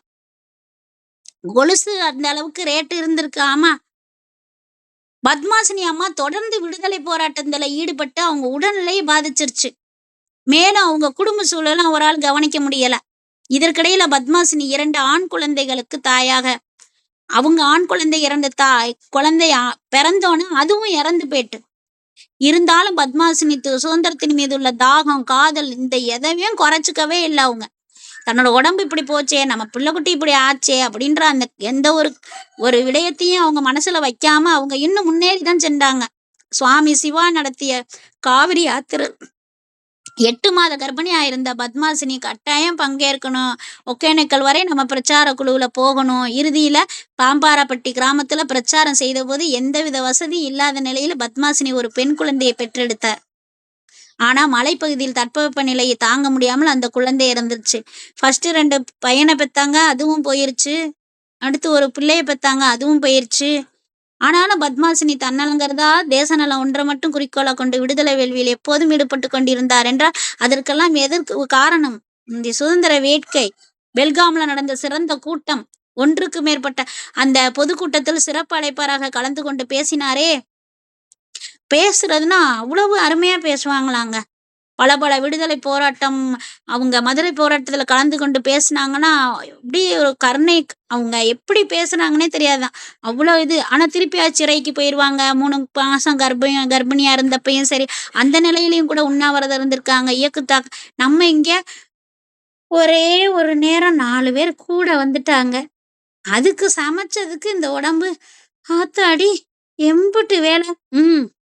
உன் சொந்த வீட்டுக்கு உனக்கு எல்லாம் வாங்கிக்கிட்டு வந்த விருந்தாளிக்கு நீ சமைக்கிறதுக்கே இப்படி அசுனேனா, எவ்வளவு சொந்த வேலையை விட்டு அங்க உட்காந்து நம்ம நாட்டுக்காக நம்ம சுதந்திரத்துக்காக போராடி உயிரை மாத்திருக்கிற இவங்கெல்லாம் தன்னோட கொலுசை கலட்டி கொடுத்து பொருள் உதவி செஞ்சு எண்ணி பார்க்காத அளவுக்கு தன்னோட உதவிக்கரங்களை நீட்டி சொந்தமான 10 ஏக்கர் நிலத்தை வித்து 1934 வருஷம் மூணாண்டிப்பட்டி கிராமத்துல இருக்கிற பாரதி ஆசிரமம் அமைக்கணும்னு சொல்லி நன்கொடை கொடுத்த பெரிய மனசு படுத்தவங்க தான் இந்த பத்மாசினி அம்மா.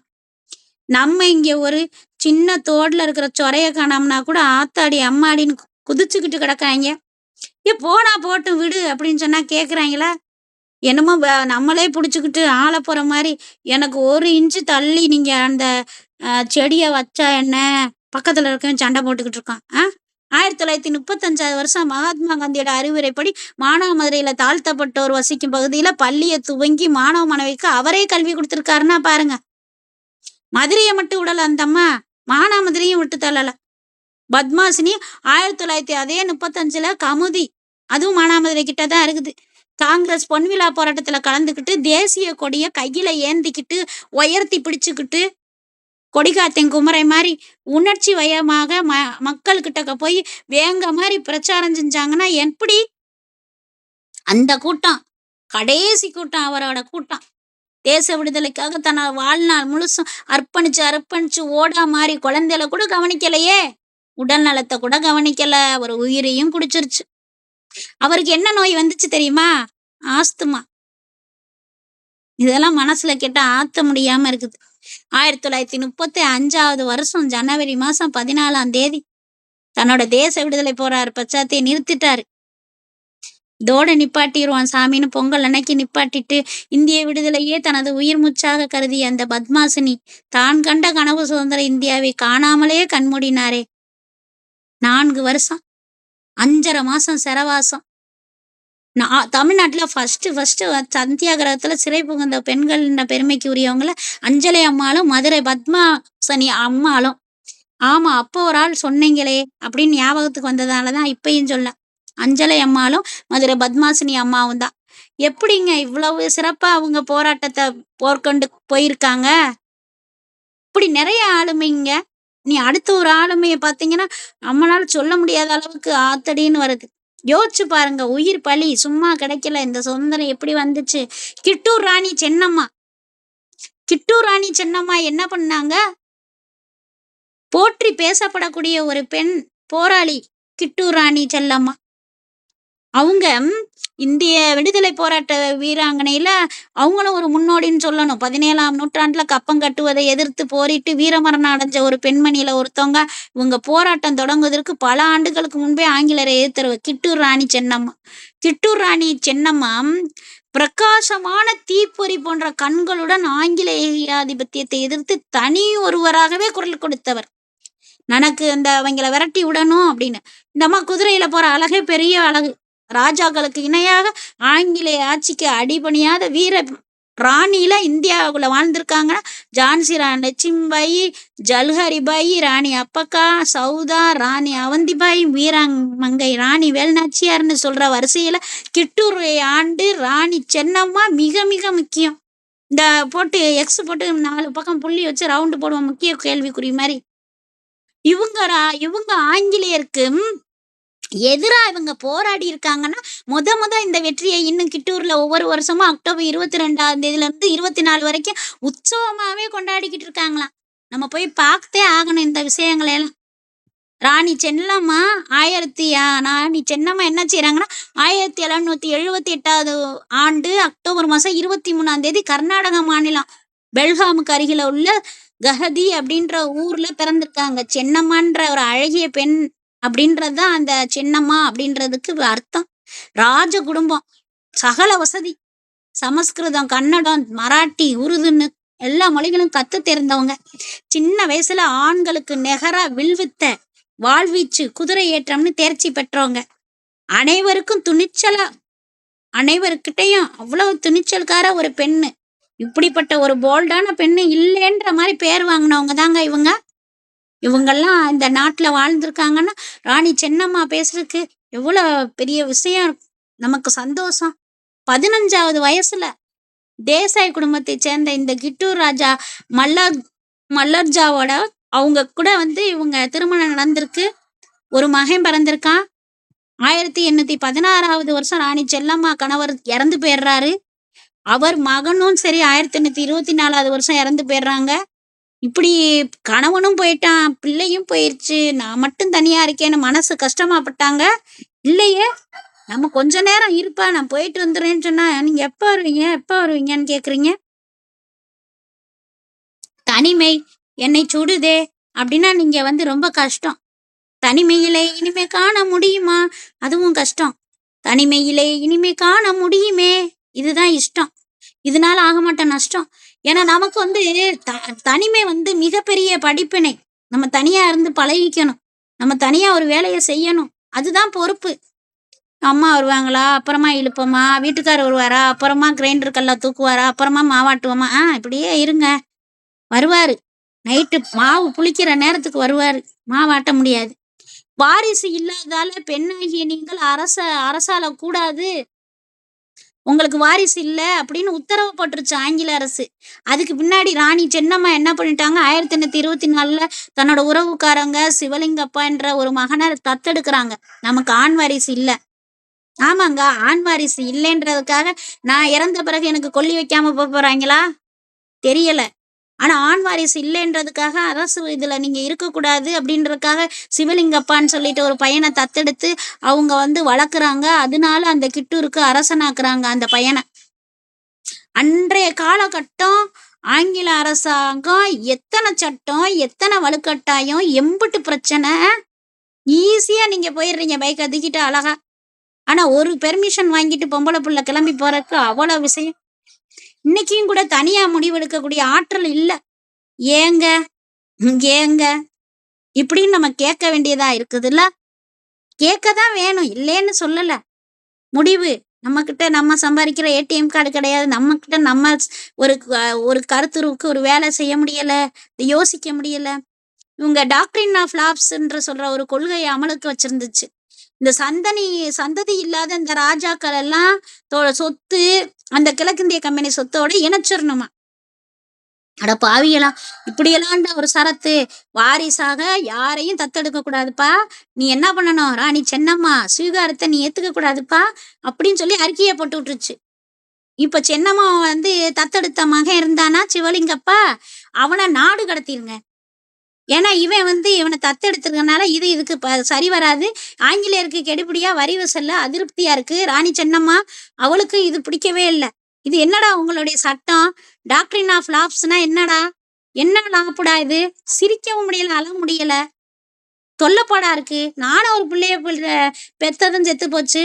வளர்த்துக்குவோன்னு சொல்லி ஒரு பிள்ளைய எடுத்து வளர்த்து அது ஆட்சியை பண்ணுன்னு பார்த்தா அதுக்கு முடியல. மிகவும் செழிப்பா இருந்த இந்த கிட்டூர் ராஜ்யத்தின் மேல ஆங்கிலேயருக்கு கொல்ல ஆசை. ஒரு சில பேருக்கு பார்ப்பான், ஐயோ உங்க வீட்டுல இவ்வளோ பூ பூத்திருக்கே, இவ்வளோ நல்லா இருக்கே, அப்படியே பறிச்சுட்டு போயிருங்க. இங்க இருக்கிற எலுமிச்சம்பழம் செடியில பாதி எலுமிச்சம்பழம் இல்லவே இல்லை. ஐயோ கொஞ்சம் பெருசானவனதான் பறிச்சுக்கங்களேன், அதை பிஞ்சை எடுத்து என்னதான் பண்ண போறீங்கன்னு எனக்கு புரியலையே அப்படிலாம் நானும் கூட யோசிச்சதுண்டு. நான் தண்ணி ஊற்றுவேன், அவங்க நோகாம நுங்க எடுத்துட்டு அழகா எலுமிச்சம்பழத்தை இங்கிட்டு பறிச்சுட்டு இங்கிட்டு கருவேப்பிலையை கொஞ்சம் பறிச்சுட்டு இங்க போய் லெமன் சோறை கிண்டிட்டு இந்த கருவேப்பிலையை துவையல் அடிச்சுட்டு போயிடுவாங்க. ஆவி போனதெல்லாம் நமக்கு என்ன ஒண்ணு. ஆனா சின்னதையும் பறிக்கிறீங்க, பெருசா வந்தோன்னு கூட பறிச்சுக்கங்க. கொடுக்காத பிள்ளைனாலும் பரவாயில்ல. இப்படி அந்த பையனை போட்டு தத்தெடுத்து அந்த அம்மா பெத்தெடுத்தது பறி கொடுத்து இந்த கிட்டூருடைய அவ்வளவு பெரிய அழகான அந்த வனப்பு ஆங்கிலேயரோட கண்ணுக்கு உருட்டுவன். ஐயோ உன் பிள்ளை மட்டும் கிழங்கு மாதிரி உருண்டு திரண்டு இருக்கே அப்படின்னு அப்படியே கொஞ்சம் அது முடியாமாக்கி தொலைவாங்கல்ல, அந்த கதையாத்தான் இங்க இருக்குது. இங்க பம்பாய் பிரசிடென்சி லெப்டினன்ட் கவர்னராக இருந்த மவுண்ட் ஸ்டூவர்ட் இருக்காருல்ல, அவர்கிட்ட ராணி சென்னம்மா போய் சொல்லியிருக்காங்க, இப்படியெல்லாம் நீங்க பண்றீங்க, இதனால என்ன கிடைக்க போகுது, இதெல்லாம் விடுத்துருங்க. நான் ஒரு பையனை தத்தெடுத்தேன்ல, எனக்கு அவனை கொடுங்க அப்படிலாம். அவருக்கு காதுலே வாங்கலையே, செவி சாய்க்கவே இல்லை. நீ என்ன வேணாலும் செய், கழுதையா கத்திக்கோ, நான் தான், எனக்கு அந்த ரூல் தான். இந்த டாக்ட்ரின் ஆஃப் லாப்ஸ்ல இருக்காங்க. அப்ப நம்ம என்ன பண்ண முடியும்? இந்த லாஃபை நான் புறக்கணிச்சு ஆங்கிலேயருக்கு நான் அரைக்கூவல் விடுப்பேன். இது எந்த காலத்துல 15 லட்சம் ரூபாய் இங்க பெருமானம் உள்ள நகைகள் அடங்கிய கருவூலத்தை எல்லாம் நீங்க பறிமுதல் செஞ்சிருக்கீங்க. ஆங்கிலேயருடைய நோக்கம் அதுவாத்தான் இருந்திருக்கு, நாட்டையும் செல்வத்தையும் காப்பாற்ற வேணும். நானி சென்னம்மா போர்க்கோளம் பூண்டு நான் போறேன்னு சொல்லி போருக்கு புறப்படுவோம், நான் போருக்கு புறப்படுவேன், இப்படி அவங்க புறப்பட்டு போய் அவங்க அவ்வளவு விஷயங்களை செஞ்சு ராணிக்கும் சரி ஆங்கிலேயருக்கும் இடையில இவ்வளவு போறா. 1824 அக்டோபர் மாசம் 23ஆம் தேதி ராணி தன்னோட படை வீரத்தோட கலெக்டர் தாக்கரையோட படை வீரர்களை வேங்க போல மோதலிட்டு மிகவும் தீரத்துடன் போரிட்டு வந்தாங்களாம் சென்னம்மா. என்ன வாழ்வித்த வில்வத்தை எல்லாம் கத்துக்கிட்டவங்க தானே, அவங்க செய்ய மாட்டாங்களா? சென்னம்மா ஆங்கிலேயரை கொன்று குவித்து அவர்களை படுதோல்வி அடைய செஞ்சது. ஆங்கில படைக்கு டஃப் கொடுத்துருக்காங்கன்னா அப்படின்னு பாருங்க. இந்த டஃப் கொடுத்த அம்மா மதுரக்கார அம்மா. கலெக்டர் தாக்கரே, கேப்டன் பிளேக் ஆகியோரை கொல்லப்பட்டனர். இந்த ஆங்கிலேயரோட எலும்பு துண்டுகளுக்கு ஆசைப்பட்டு சோரம் போன கண்ணூர் மல்லப்பா, கண்ணூர் வீரப்பா, சர்தார் மல்லப்பா ஆகியோரையும் கொன்று வச்சிருக்காங்கன்னா பாத்துக்கங்க. பிரிட்டிஷ் கிழக்கிந்திய கம்பெனி 20,797 வீரர்களோட 47 துப்பாக்கிகளை வச்சு நவீன யுத்தம் ராணி சென்னம்மா படையோட செஞ்சு காமிச்சிருக்குன்னா அதெல்லாம் ஆச்சரியமா இல்ல? ஆங்கிலேயருடைய ஆயுதப்படை இருந்தும் முற்றும் அந்த எல்லாம் போய் ஆனா ஆங்கிலேய படை தோத்து ஓடுச்சுன்னா கலெக்டர் ஜான் வந்து தாக்கரை கொல்லப்பட்டிருக்காரு. இவர்கிட்ட தானே அவங்க போய் சொன்னாங்க, இப்படி நான் ஒரு பையனை தத்தெடுத்தேன், விட்டுடுங்க ப்ளீஸ், பெத்தெடுத்தது செத்து போச்சுன்னு. கேட்கலையே, இந்த உயிர் போச்சே. ராணியின் படையை சேர்ந்த லெப்டினன்ட் அமரத்த பாலப்பான்றவர் பிரிட்டிஷ் படையை ஓட ஓட தெறிக்க விட்டாரே. சார் வால்டர் எலியட்டு, மிஸ்டர் ஸ்டீவன்சன் இந்த 2 பேரையும் பிணை கைதியா பிடிச்சு ராணியோட படம் வந்துச்சுன்னா போர் நிறுத்தம் செய்யறதுக்கு ஆங்கில படை தலைவி சாப்ளின் ஒப்புக்கொண்டதும், இருவரை விடுவித்ததும், சாப்ளின் இன்னும் அதிக படையோட வந்து கிட்டூரை தாக்க 12 நாட்கள் நீடித்தது இந்த போர் தான். இந்த போர் மிகப்பெரிய போரா இருந்துச்சே.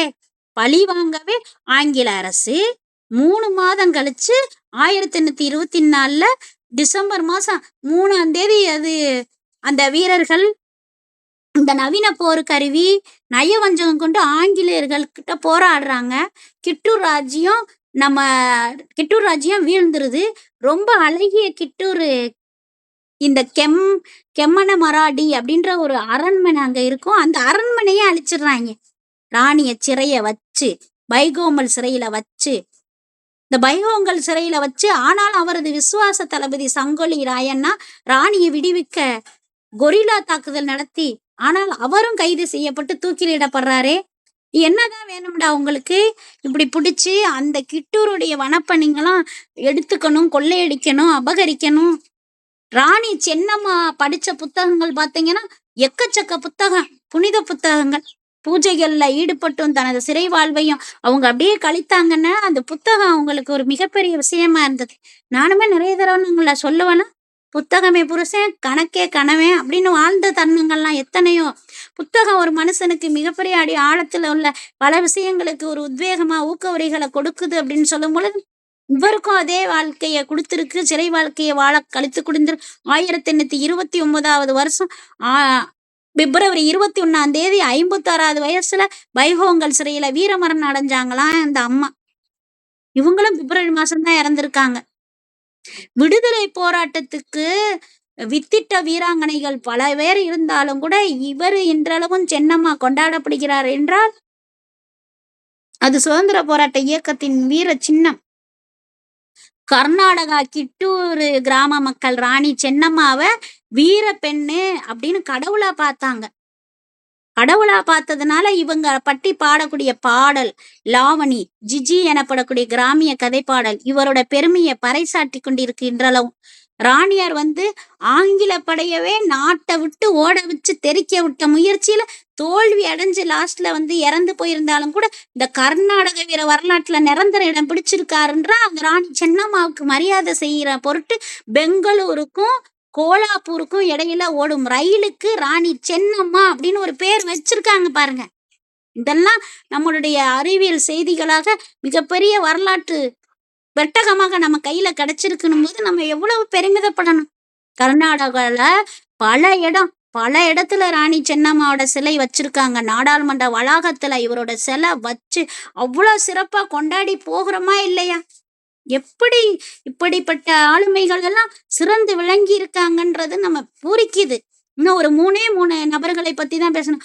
அம்மா இன்னும் 3 பேரை பத்தி பேசுவீங்களா? பேசியே தீர்ந்தே ஆகணும். இல்லைன்னா இன்னைக்கு தூக்கம் வரவே வராது. அப்புறம் இந்த உலக சாதனை நிகழ்ச்சி முழுமை பெற்றதா நான் கருத்துல கொள்ளவே என்னால முடியாது. ஏன்னா நம்ம ஜல்காரி பாய் அப்படின்னு சொன்னவங்கள பத்தி பேசியே ஆகணும். தியாகமே உருவான ஜல்காரி பாய். எல்லாரும் கொண்டாட வேண்டிய ஒரு சுதந்திரம். அப்படிப்பட்ட சுதந்திரம் 1947 ஆகஸ்ட் மாசம் 15ஆம் தேதி கிடைக்குது அப்படின்னா அது ஒரு சடங்கா இல்ல கேக்குறேன், இல்ல தனி மனிதனாக பெற்ற ஒரு ஈடுபாடுள்ள ஒரு சரித்திரமா? ஐயையோ அப்படியும் சொல்ல முடியுமா? நம்ம ஒரு சுதந்திரம் நடமாடுது, அது பேசணும் எழுதணும் அப்படின்னு சொன்னா அது எப்படியெல்லாம் கிடைத்திருக்கும்? ஜல்காரி பாயும் ராணி லட்சுமி பாயோடைய உருவம் போன்றுதான் இருக்கு. நமக்கு எத்தனை பேருக்கு தெரியும் சொல்லுங்க? சுதந்திரம் எப்படி பெற்றோம்? சுதந்திரம்னா முதல்ல என்ன? சுதந்திரம்னா ஃப்ரீயா இருக்கிறது, நமக்கு நினைச்சதெல்லாம் செய்யறது. யார் சொன்னா? அப்படியெல்லாம் இருந்துச்சுன்னா அது இல்ல. சுதந்திரம் இல்லா நாள்ல வாழ்ந்தவர்களுக்கு தான் சுதந்திரத்தின் அருமை தெரியும். யார் அடிமையா இருந்தாங்களோ அவங்களுக்கு மட்டும்தான் தெரியும். இன்னைக்கு சுதந்திரமா நம்ம இருக்கிறோம். அதனால நமக்கு சுதந்திரம் பத்தி நிஜமாவே தெரியாது. தந்திரமா ஏதாவது எந்திரமா, மந்திரமா வார்த்தைகள்லாம் பிரயோகிச்சோம்னா அது ரொம்ப கஷ்டம். இந்த தியாகம் பெற்று நம்ம இந்த சுதந்திரம் எத்தனை பேரோட தியாகத்துக்கு விலை மதிப்பா கிடைச்சிச்சு சொன்னா, இந்த ஜல்காரி பாய் நம்ம சொல்லாம விட்டோம்னா அது கஷ்டம். இவங்க உத்தரப்பிரதேசத்துல ஜான்சி நகருக்கு அருகில இருக்கக்கூடிய போஜ்லா அப்படின்ற ஒரு கிராமத்துல 1830வது வருஷம் நவம்பர் 22ஆம் தேதி பிறந்திருக்காங்க. இவங்க ஒடுக்குமுறைப்பட்ட ஒரு குடும்பம். அன்னையோட பெயர் ஜமுனாபாய், தந்தையோட பேரு சடோபா சிங். இவங்க அப்பா வந்து ஒரு விவசாயி. ஜல்காரியோட அன்னை 2 வயசா இருக்கும் போதே இறந்துட்டாங்க. அவருக்கு 2 வயசு இருக்கும் போதே இறந்துட்டாங்க. இந்த ஜல்காரி பாய்க்கு அவங்க அம்மா இறந்து போயிட்டாங்க. அதனால ஜல்காரி பாய் தந்தையோக்கு செல்லமாளாகவே வளர்த்தாராம். யாருக்கும் கல்வி கொடுக்கப்படாதால ஜல்காரியும் படிக்கலையாம். இவங்க அம்மா இறந்து போயிட்டாங்க 2 வயசா இந்த பாப்பாக்கு இருக்கும் பொழுதும் போது அவரும் யாருக்கும் கல்வி கொடுக்கல. அப்பாவோட ஆசைக்காக குதிரை ஏற்றம், யானை ஏற்றம், நான் வாழ்வித்த அப்படின்னு எல்லாத்துக்கும் போனாங்களாம். படிப்பு மட்டும்தான் இல்ல, ஆனா இதே துடிப்பெல்லாம் வேலை செயல்பாடுல தான் இருந்திருக்கு. அப்பாவோட ஒரே ஆசைக்காக நன்கு பயிற்றுவிக்கப்பட்ட ஒரு வீராங்கனையாக வந்திருக்கிறார். ஆகா, இப்படி பயிற்சி பெற்ற ஒரு குதிரையா? ஒரு முறை காட்டுல ஒரு புலி வந்து தாக்குச்சான். ஒரு முறை ஒரு காட்டுல புலி வந்து தாக்கும் போது அந்த புலிய வந்து கொன்னு புத்தேல்கண்ட்ல ஜல்காரி பாயின் புகழ் பரவ தொடங்குச்சான். எத்தனை வயசுல அவங்க கொண்டாங்கன்னு தெரியலங்க. இன்னொரு சந்தர்ப்பத்துல செல்வர் ஒருவருடைய வீட்டில் கொள்ளைக்கு வந்த ஆயுதக்காரங்களை சவால் விட்டு அலற அலற அவங்கள ஓட விட்டு தெறிக்க விட்ட பெண் இந்த ஜல்காரி பாய். இயல்பிலே துணிவும் வலுவும் மிக்கவர் ஜல்காரி பாய். நம்மளும் எங்க வீட்டுல இருந்த கொள்ளைக்காரையவனா வந்தா நம்ம அப்பதான் பயப்படுறோம். கொஞ்சம் மொளாப்படியா கலந்து கரைச்சு ஊத்த வேண்டியதானே, என்னத்தையே பண்ண வேண்டியதானே, இல்ல இன்டகிரல் ஃபார்முலா ஒண்ணு சொல்ல வேண்டியதானே. எப்படியும் ஓடி போயிருவேன். பிள்ளையெல்லாம் ஓடுது. அப்படித்தான். நான் என்ன சொல்றேன், சும்மா நகைச்சுவைக்காக சொல்றேன். நம்ம தீர செயல் எங்க இருக்கு? நம்ம ஒரு ஒரு ஒரு பெரிய பிரச்சனை வந்தோடனே டர்ருன்னு ஆயிடுறோம். டர்ருன்னு ஏன் ஆறீங்க? பயம் எதுக்குங்க? பயம் அறிவுக்கு சத்துருங்க. உங்களுக்குள்ள உள்ள ஒரு விஷயம் நீங்க தான். நீங்க தான் நல்லவனு, நீங்க தான் கெட்டவனு நீங்க. அதனால நீங்க உங்களை சரியா பார்க்கணுன்றத நான் இங்க கேட்டுக்கிறேன். அப்ப லெஸ்மி போலவே இந்த ஜல்காரி பாய் வந்து தோற்றத்துல ராணி லட்சுமி பாய் மாதிரியே தான் இருப்பாங்க. ஒரு சந்தர்ப்பத்துல ராணி லட்சுமி பாய் வந்து பீரங்கி படையை சேர்ந்த பூரன் சிங்கை வந்து ஜல்காரி பாய் திருமணம் செஞ்சுக்கிட்டாங்களாம். பூரன் சிங்கும் ஜல்காரி பாயும் ராணி லட்சுமி பாய் கிட்ட போய் அறிமுகம் செஞ்சு வச்சிருக்காங்க. பார்த்தா ஜல்காரி பாய் ராணி லட்சுமி பாயின் பெண்கள் படையில இணைந்து கொண்ட பிறகு ஜான்சி படையோட இணைந்ததுல இருந்து போர் முறையின் அனைத்து பிரிவுகளும் அவர் நிபுணத்துவம் பெற்றிருக்கார். இந்த ஜல்காரி பாய் துப்பாக்கி சுடுதல், பீரங்கி இயக்குவது அப்படின்ற திறமையெல்லாம் பயங்கரம். இந்த ஜான்சி ராணிமா ஜல்காரி பாயோட மிக்க அன்பு உடையவங்க இவங்க எல்லாரும். அவ்வளவு சிறப்பா ஒரு ஆளுமை. படிக்கல, ஆனா வந்து திறம். நான் வந்து ஜான்சி கோட்டைய போய் ஆங்கில அரசு என்னை பல முறை வந்து தாக்கிக்கிட்டு இருக்கு. நான் ஒரு முறை படையெடுத்து ராணி ஜான்சி ராணியோட வீரப்படைய வந்து முறியடிச்சச்சு. ஜல்காரி பாயோடைய பங்கு அதுக்கு அளப்பரிய ஒரு விஷயம். அன்னைக்கு ஜான்சி ராணியோடைய வீரப்படை முறியடிச்சுச்சுன்னா அதுக்கு முக்கிய காரணம் ஜல்காரி பாய். 1858 நம்ம பார்த்தோம்னு வச்சுக்கோங்க, ஏப்ரல் 3ஆம் தேதிங்க, ஹீரோஸ் தங்கள் படையோட வந்து ஜான்சியை முற்றுகையிட்டுட்டாங்க. ஜான்சியை முற்றுகையிட்டோன்னா ராணி லட்சுமி பாய் என்ன செஞ்சாங்க, இந்த பாரிய படையை நம்ம எதிர்த்து போர் போடணும், அத போர் போடாம இருக்கக்கூடாது நம்ம. அப்ப நம்ம கல்ஃப்ல இருக்கக்கூடிய எல்லா புரட்சி படைகளையும் இணைச்சாத்தான் அப்படின்ற ஒரு திட்டம் தீட்டுறாங்க. இந்த திட்டத்தை சரியா வடிவமைச்சு விட்டுட்டு ஜான்சி ராணி மாதிரியே உடைய அணிஞ்சுக்கிட்டு யாரு ஜல்காரி பாய் எப்படி கிளவி மாதிரி வந்து குயிலி செத்து போனா, இவங்க ஜான்சி ராணி மாதிரியே இவங்க வேடத்தை அணிஞ்சுக்குவாங்களாம். இதுக்கப்புறமா அவங்க தனக்கு முன்னாடி வந்து நான் போர் புரிவேன். அந்த சந்தர்ப்பத்துல ராணி லட்சுமி பாய் வந்து கோட்டையை விட்டு தப்பி செல்ல முடியும் ஒருவேளை ராணி லட்சுமிபாய் வந்து வந்து அவங்க நான் பாத்துக்கிறேன் அப்படின்னு சொன்னா ஜல்காரி பாய் சொன்னாங்க. பெண்கள் படையை சேர்ந்த சிலரும் ராணி லட்சுமிபாயும் ரொம்ப ரொம்ப பிரயாசப்பட்டு தப்பிச்செல்ல வச்சிருக்காங்க. ஏப்ரல் 4ன்னு நினைக்கிறேன். இந்த ஏப்ரல் 4ஆம் தேதி ராணி வந்து நைட்ல வந்து ராணி லட்சுமிபாய் கோட்டையில இருந்து தப்பிச்சு கல்ஃபுக்கு விரைஞ்சு போயிருவோம் அப்படின்னு போயிட்டாங்க. அதே சமயத்துல ஜல்காரி பாய் என்ன செஞ்சாங்க தெரியுமா? லட்சுமி பாய் போல வேடம் அணிஞ்சனால படைக்கு தலைமை தாங்கிய ஹீரோயின் அந்த முகாமுக்கு போறாங்க. அப்பதான் அந்த ஜல்காரி பாய் மிகுந்த பராக்கிரமத்தோடு ஆங்கில படைய போரிட்டு தாக்கி கடைசியா பெண்ணு தானங்க, ஏதோ ஒரு தருணத்துல ஆங்கிலர்னால பிடிபட்டு அதிகாரிகள் அவங்க ராணி லட்சுமிபாயை உயிருடன் பிடித்ததா நினைச்சு ஜல்காரி பாயை என்ன செய்யலான்னு சொல்லி தூக்கில இடுங்கடா சாமி இவனை அப்படின்னு சொல்லி ஆங்கிலேய போட்டுட்டாங்க. ஜான்சி ராணி இது அல்ல. அப்படியே அவங்களுக்கெல்லாம் ஒரே ஆச்சரியம்.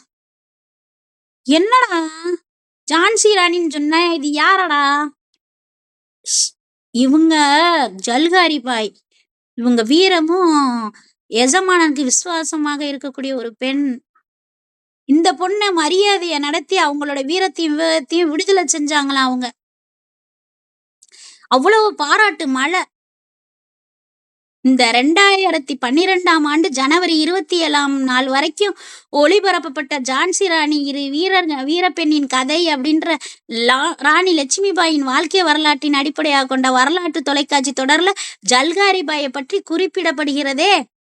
நம்ம ஜல்காரி பாயில வீர வரலாறு பல நூற்றாண்டுகள் கடந்த பின்னரும் கூட நம்ம புந்தேல்கண்ட்ல நினைவு கூறப்பட்டு பேசப்பட்டு வருகிறது என்றால் அந்த புந்தேல்கண்ட் பகுதியை சேர்ந்தவர்கள் பாடும் நாட்டுப்புற பாடல் ஜல்காரி பாயோடைய வாழ்க்கை வரலாறை தாங்கியது. நாமளும் தான் தாலாட்டு பாடுவோம்.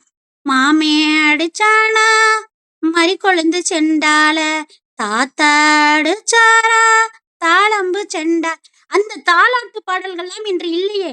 இதெல்லாம் தாலாட்டு பாடல்ல வீரனையும் வீர உணர்வுகளையும் நம்மளுடைய உறவு முறைகளையும் சொல்லி கொடுத்த பரம்பரையில் வாழ்ந்தவர்கள் நம்ம. அந்த ஜல்காரி பாயோட வாழ்க்கை வரலாறை அங்கு பாடிய பாடல் நாட்டுப்புற பாடல்கள் கம்பனுச்சான். ஆங்கிலேய கிழக்கிந்திய கம்பெனி படையை எதிர்த்து போரிட்ட வீரத்தையும் சொல்லுச்சு. இந்திய அரசு நமக்கு ஜல்காரி பாய்க்கு மரியாதை செஞ்சு பெருமைப்படுத்த அஞ்சல் தலை வெளியிட்டிருக்கு. ஜனாதிபதி ராம்நாத் கோவிந்த் 10 நவம்பர் 2017 அன்னைக்கு போபால்ல உள்ள குரு தேக் பகதூர் வளாகத்துல ஜல்காரி பாயின் சிலைய திறந்து வச்சிருக்காரு. மணிகர்ணிகா 2019 என்ற இந்தி படத்துல ஜல்காரி பாய் கதாபாத்திரத்துல அங்கிதா லோகண்டேன்றவங்க நடிச்சிருக்காங்க. என்ன போட்டு பாருங்க மணிகர்ணிகா. இது எல்லாம் வந்து யாருடைய கதாபாத்திரம், யாரை பத்தி பேசுது? பிரிட்டிஷ் கால நாடகமான தி வாரியர் குயின் ஆஃப் ஜான்சி ஜல்காரி பாய் அவுரோசிடே நடிச்சு காமிச்சிருக்காங்க. அவ்வளவு சிறப்பான ஒரு ஆளுமை. இவங்கள எங்கம்மா இருந்தீங்க எல்லாம் பார்க்கணும். இது மட்டும் இல்லைங்க, இந்த குழந்தை திருமணத்துக்கு இன்னும் ஒரு 15 நிமிஷம் அவகாசம் இருக்கு. குழந்தை திருமணத்தை எதிர்த்த முதல் பெண் மருத்துவராக பணிபுரிந்த ருக்குமாபாய். இந்த ருக்குமாபாய் பத்தி நம்ம தெரிஞ்சுக்கணும். குழந்தை திருமணம் இங்க பார்த்த நிறைய ஆளுமைகளை 9 வயதிலும் 10 வயதிலும் 12 வயதிலும் குழந்தை அவங்களுக்கு என்னடா குழந்தை அப்படின்ற மாதிரி குழந்தை பருவத்தையும் படிக்கும் பள்ளி பருவத்தையும் துளைத்து மகிழ்ச்சியை இழந்து ஏதோ ஒருவனுக்காக அவள் தன்னை துணைவியாக ஏற்றுக்கொண்டு ஒரு குழந்தைக்கு தாயாக பரிணமிச்சு வாழக்கூடிய அந்த கட்டாய சூழல்ல தள்ளப்பட்டு இந்தியா சரித்திரத்துல குழந்தை திருமணம் என்பதெல்லாம் ஒரு பெரிய விஷயமே இல்லை. இன்னைக்கு பாருங்க, குழந்தை திருமணங்கள் நடந்து கொண்டே தான் இருக்கின்றன அப்படின்னு அன்னைக்கு காலகட்டங்கள்ல நடந்த அந்த விஷயங்கள். ஐயோ குழந்தையா, இது என் வகுப்பு தோழி 6ஆம் வகுப்பு படிக்கும்போது திருமணம் செஞ்சுட்டாங்க. என் கூட படிச்ச மாணவி கூட ஒரு 6ஆம் வகுப்பு 7ஆம் வகுப்புல பூத்த பின்னால கல்யாணம். இந்த சிறு காலங்களுக்கு முன்னாடி அவள் பார்த்த பின்னு சொல்றா, எனக்கு பேரம்பேத்தியெல்லாம் இருக்குடி அப்படின்னு. என்னடி சொல்ற அப்படின்ற மாதிரிதான் நாம கேட்க வேண்டியதா இருக்கு. ஏன்னா அப்போது இருந்த பெண்களுக்கு வயது பார்த்தா 10 வயது, ஆனா கணவருக்கு வயதை பார்த்தா 60, டிஃபரன்ஸ் பார்த்தா 50. அவங்க 20, 25 வயசுல கணவரை இழந்துட்டு கைம்பெண்ணாக அவங்க அவல நிலையில கிடக்காங்க. இது சட்டமாக்குனா மட்டும்தான் சரியா வரும். மக்களின் மனமாற்றம், சமூக மாற்றம் ஒன்றுதான் இது நிரந்தர தீர்வு.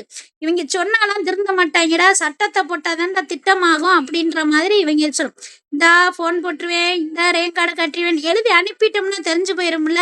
அந்த மாதிரி விஷயங்கள் தான். அப்ப குழந்தை திருமணம் 17, 18ஆம் நூற்றாண்டு காலங்கள்ல எல்லாம் அது ரொம்ப பெரிய தண்ணீர் பட்ட பாடாத்தான் இருந்துச்சு. பெண்கள் பருவம் அடைஞ்சோனே 4ல இருந்து 9 வயசுக்குள்ள திருமணம் முடிச்சிடலாம். அயலி படத்துல கூட அந்த கதை தான் ஓடுச்சு. அந்த குழந்தைக்கு திருமணம் என்ற விஷயம் பற்றி தெரியும் முன்னரே அந்த திருமணம் முடிச்சு வச்சா 2 to 4 வயசு வரைக்கும். இன்னைக்கு கூட நம்ம பேச 21 வயசு மன வயதுன்னு சொல்லிட்டு இங்க பாருங்க. 3 என்ன மன வயதா இருக்கலாம். ஆனா 24ல இருந்து 27 வரைக்கும் மன வயது, மென்டல் ஏஜ். அந்த ஏஜ்ல கல்யாணம் பண்ணி கொடுத்தாதான் அவள் உடல் அளவில் அல்ல மன அளவில் பக்குவப்படுவாள் என்பதை புரிந்து கொள்ள வேண்டும். ஒரு பூ பூத்தோனே அது எல்லா காயும் கனியெல்லாம் தரும்னு நினைச்சீங்கன்னா அது என்ன பண்ண? அப்படிப்பட்ட விடயங்கள்லாம் நடந்து கஷ்டப்பட்டுட்டு இருக்கு. இன்னைக்கு இயந்திரத்தனமான வாழ்க்கையில் நிறைய பேருக்கு மகப்பேறு என்ற ஒரு அழகான ஒரு விடயம் நடக்காம கிடக்கு. இப்படிப்பட்ட வகையில் இது இது என்ன ஒரு சாத்தியம்? ஏன் குழந்தை திருமணம் அப்படின்னு சொல்லிட்டு இந்த ருக்குமாபாய் டாக்டர் வந்து யோசிக்கிறாங்க.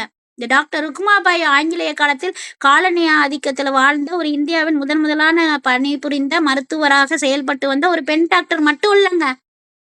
அவர் அந்த காலத்துல குழந்தை திருமணத்துக்கு எதிராக வழக்கு தொடுத்து வென்றவரும் கூட இவர்தான். நான் ஒரு சட்டத்தை போடுறேயா, நான் டாக்டரா இருந்தா என்ன, வக்கீல் மாதிரி ஒரு கேஸ கொடுக்குறேன், என்னன்னு பாரு. நிறைய பேர் வந்து லூசு மாதிரி குழந்தை திருமணம் செஞ்சு வைக்கிறாங்க. பச்சிளம் பெண்ணுக்கு இவ்வளவு கஷ்டப்பட்டுக்கிட்டு பாவம் பாலகனா இருக்கணும்னா பால் கொடுக்க பெண்மணியா மாத்தினா என்னடா அர்த்தம் அப்படின்னு தூக்கிட்டு போய் கேஸ கொடுத்தாரா இல்ல? இந்த குழந்தை மானத்திற்கு எதிரான வழக்கு தொடுத்து வென்றவரும் கூட ருக்குமாபாய் தான். இன்னைக்கு அவங்களுடைய பாலியல் உடலுறவு பயன்படுத்தக்கூடாது குழந்தைகளை. அப்படி பயன்படுத்தினா பாலியல் வழக்கு கொண்டு வருவோம்.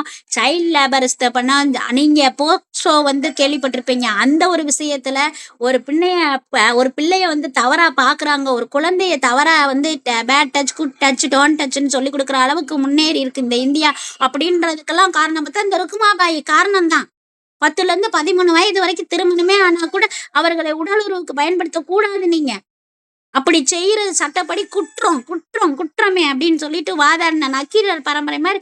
அதனால அவங்க சிறையில் அடைக்கப்படுவாங்க. அப்படி ஆக்ட் நம்பர் போட்டு 1891 ஆக்ட் எக்ஸுக்கு கொடுத்து லீகலா அவங்க 1919 மார்ச் 1891 வருஷம் இந்த ஆக்ட கொடுக்குறாங்க அவங்க ருக்குமாபாய். இது ஒரு சட்டம். அவரோட வழக்கு இந்திய சமூகத்தில் அப்பி அழுக்கக்கூடிய அந்த கரையெல்லாம் தொடச்சி எடுத்து இந்த விஷயத்தை எழுதி கொஞ்சம் தன்னை காப்பாற்றி கொண்டது இந்த ருக்குமாபாயோடைய அழகானது ஒரு வழக்கு தொடுப்பு அப்படின்னு சொல்லணும். இந்திய சரித்திரத்துல முக்கியத்துவம் வாய்ந்த சட்டத்துல இதயமான ஒரு வழக்கு என்றால் இந்த ருக்குமாபாய் கொடுத்த அந்த வழக்கு மட்டும்தான். இது 1964 ஜெயந்திபாய் ஜனார்த்தன் பாண்டுரங்கனின் குழந்தையாக இவர் பிறந்தார் புனேயில். இவர் தந்தை வந்து ஒரு மரச்சாமான்களை செய்யக்கூடிய ஒரு தச்சர் குடும்பத்தை சேர்ந்தவங்க.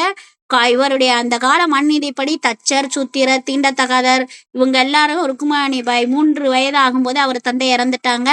தாயுடைய அரவணைப்புல குழந்தை திருமணம் செய்விக்கப்பட்டவர் தான் இவரும். 14 வயதில் திருமணம் முடிக்கப்பட்டவர். உடனே ருக்குமாபாய் பிறந்து விட்டார். அவருக்கு 3 வயதாகும் போது ருக்குமாபாய் தந்தை இறந்து விட்டார். அப்போது இந்த அம்மா ஜெயந்திக்கு வயசு பார்த்தா 17. ஜெயந்திபாய் தாவரவியல் நிபுணரான பேராசிரியர் டாக்டர் சஹாராம் அர்ஜுன் அவர்களை திருமணம் செய்தார். திரும்பி அவர் ஏற்கனவே மனைவியை இழந்தவர். ஆனால் ஜெயந்திபாய் தனது முந்தைய கணவர் குடும்ப சொத்துக்களை எல்லாம் 8 வயது குழந்தையான ருக்குமாபாய்க்கு பெயருக்கு மாற்றிவிட்டார். அந்த கால வழக்கப்படி ருக்குமாபாய்க்கு 11 வயது வந்தோன்னதான் சமுதாயத்தின் நெருக்கலால தாய் ஜெயந்திபாய் மகளுக்கு திருமணம் முடித்தார். ருக்குமாபாய் கணவர் தாதாஜி பிகாஜிக்கு அப்போது வயசு 19 தான்.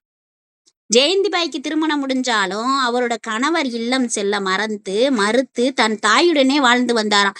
ஜெயந்திபாவும் மகள் ருக்குமாபாயும் தன்னுடனே வைத்து கொண்டாங்களாம். இதற்கு மாற்று தந்தையான அர்ஜுனனும் சம்மதிச்சிருக்காங்க அப்படின்னா பெரிய விஷயம். அன்னையோட வீட்ல இருந்து ருக்குமாபாய் வந்து கல்வி கத்திருக்காங்க. அங்க இருந்த ஃப்ரீ சர்ச் மிஷன் அப்படின்ற நூலகத்துல புத்தகங்கள்லாம் எடுத்து எடுத்து படிச்சு, தன்னோட அறிவையும் வாழ்வையும் விரிவுபடுத்தணும் அப்படின்னு நினைச்சு, அவங்க தன்னோட தாயோடைய ஜெயந்திபாய்க்கும், அருகில பிரார்த்தனை சமாஜுக்கும், ஆரிய பெண்கள் சங்கத்துக்கும் வாரந்தோறும் கூட்டத்துக்கு செல்லுவாங்களாம். இந்த கூட்டத்துல தாதாஜியோட அன்னை இறந்து போனோன்னே, தாதாஜி அவருடைய தாய் வழி மாமனான நாராயணன் துர்ஜிமா கிட்டக்க வாழ வேண்டிய நிலைமை. என் நிலைமை என் கரகம் அந்த மாதிரி வாழ்ந்து பாவம் அந்த சூழல் ரொம்ப வலிமிகுந்ததாகவும் வேதனை மிக்கதாகவும் மாறி துர்மாஜியோட மனைவி தற்கொலை முயற்சியில ஈடுபட்டிருக்காங்க. தாதாஜி அவரோட மாமா துர்மாஜியோட வசிக்கும் போது அவரோட மனைவி ருக்குமாய்பாய் தன்னுடன் வந்து இருக்குமாறு அழைச்சோன கணவர் வேறு வீட்டில் இருக்கும் நிலையறிந்து ருக்குமாய்பாய் அவரது 12ஆம் வயதில் கணவருடன் சென்று வசிக்க வாழ மறுத்து விட்டார். இந்த சமயத்துல அவங்களோட அன்னையோட கணவர் சஹாராம் அர்ஜுன் ருக்குமாபாயோடைய முடிவுக்கு அவரது வாழ்க்கைக்கு மிகுந்த ஆதரவாக இருந்திருக்காங்க. இவங்க இவ்வளவு வழக்கெல்லாம் நமக்கு போட்டு குழந்தை திருமணத்துக்கு எதிர்ப்பெல்லாம் தெரிவிச்சு நம்மளை வாழ வச்சிருக்காங்கன்னா மிகப்பெரிய விஷயம்தான். 1884 வருஷம் ருக்மாபாயோடைய மாற்று தந்தை சஹாராம் அர்ஜுனுக்கு ஒரு வக்கீல் நோட்டீஸ் அனுப்பி அதோட போக தாதாஜி அதுல அவரோட மனைவி ருக்மாபாய் உதவி செய்வதை நிறுத்தணும், தன்னுடன் தன் மனைவி வாழ்வதை தடை செஞ்சிருக்கு அப்படின்லாம் தெரிவிச்சு இதுக்கு சஹாராம் வழக்குரைஞர் மூலமே பதில் தந்தாராம். அது என்ன அப்படின்னா, நான் வந்து ஜெயந்திபாய் கிட்டக்க மகளை தடுக்கலைன்னு சொல்றேன், பின்ன ருக்மைபாய் தாஜியோட வாழ மறுக்கும் காரணங்களை வழக்குரைஞர் மூலம் நான் சொல்றேன் அப்படின்னு சொல்லிட்டு அவங்களே தன்னுடைய வழக்கை தொடுத்து எனக்கு இந்த சொத்து இருக்கு இதுக்கான அவரு என்கிட்டக்க அதை சொல்லி வழக்காடுறாரு. வழக்கு ரொம்ப காலம் நடந்துச்சாங்க. இந்த வழக்கு வந்து நான் போவே மாட்டேன், அந்த ஹஸ்பண்ட் கூட நான் போவே மாட்டேன், திருமண பந்தத்தை நான் வந்து துண்டிச்சுக்கிறேன், எனக்கு சிறை தண்டனை விதிச்சு அது தீர்ப்பு வேற சொல்லிடுச்சு. குழந்தை திருமணம், பெண்களின் உரிமை, இப்படி பல வகையான தரப்புப்பட்ட விஷயங்களுக்காக போராடி போராடி தன்னோட வாழ்நாளையும் தன்னுடைய சந்தோஷத்தையும் பறிகொடுத்த லிஸ்ட்ல வந்து இந்த அம்மா ஒரு பெரிய விஷயம். இந்த கேடுகட்ட இந்த பிரிட்டன் ஆதிக்க அதிகாரத்தெல்லாம் நான் வெறுக்கிறேன். பாலகங்காதர் திலகர் இந்த மோசமான தீர்ப்பு பற்றி ஒரு வார்த்தை கூட அவர் பேசல. ருக்மைபாய் சென்று கரவுடன் வாழணும்னு சொன்னாங்க. ஆனா அந்த வழக்கையும் பிரிட்டிஷ் நீதிமன்றம் அப்பீல் செஞ்ச பிறகு ஏன் இந்த கலாச்சாரப்படி ஒரு பொண்ணு கணவன் கூட கட்டாயப்படுத்தி வாழ சொல்ல மாட்டாங்களா? இப்படி இடையில இந்த அம்மா கல்வி கத்து இந்து பெண்ணுன்ற பேர்ல பத்திரிகையெல்லாம் எழுதிட்டு இருக்காங்க. இவங்க வழக்கு தொடர்பான தகவல் லண்டன்ல பத்திரிகை தலைப்பு செய்தியெல்லாம் வெளியாகிக்கிட்டு இருக்கு. இவங்க வாழ்ந்த மக்களே இப்படி கட்டாய திருமணத்தை கண்டனம் செஞ்சிருக்காங்க.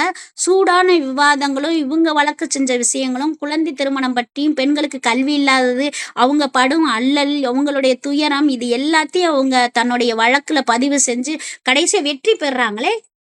வழக்குல வெற்றி பெற்றோன்னு தான் நிம்மதி. நம்ம பட்ட பாடுக்கெல்லாம் ஒரு பலன்.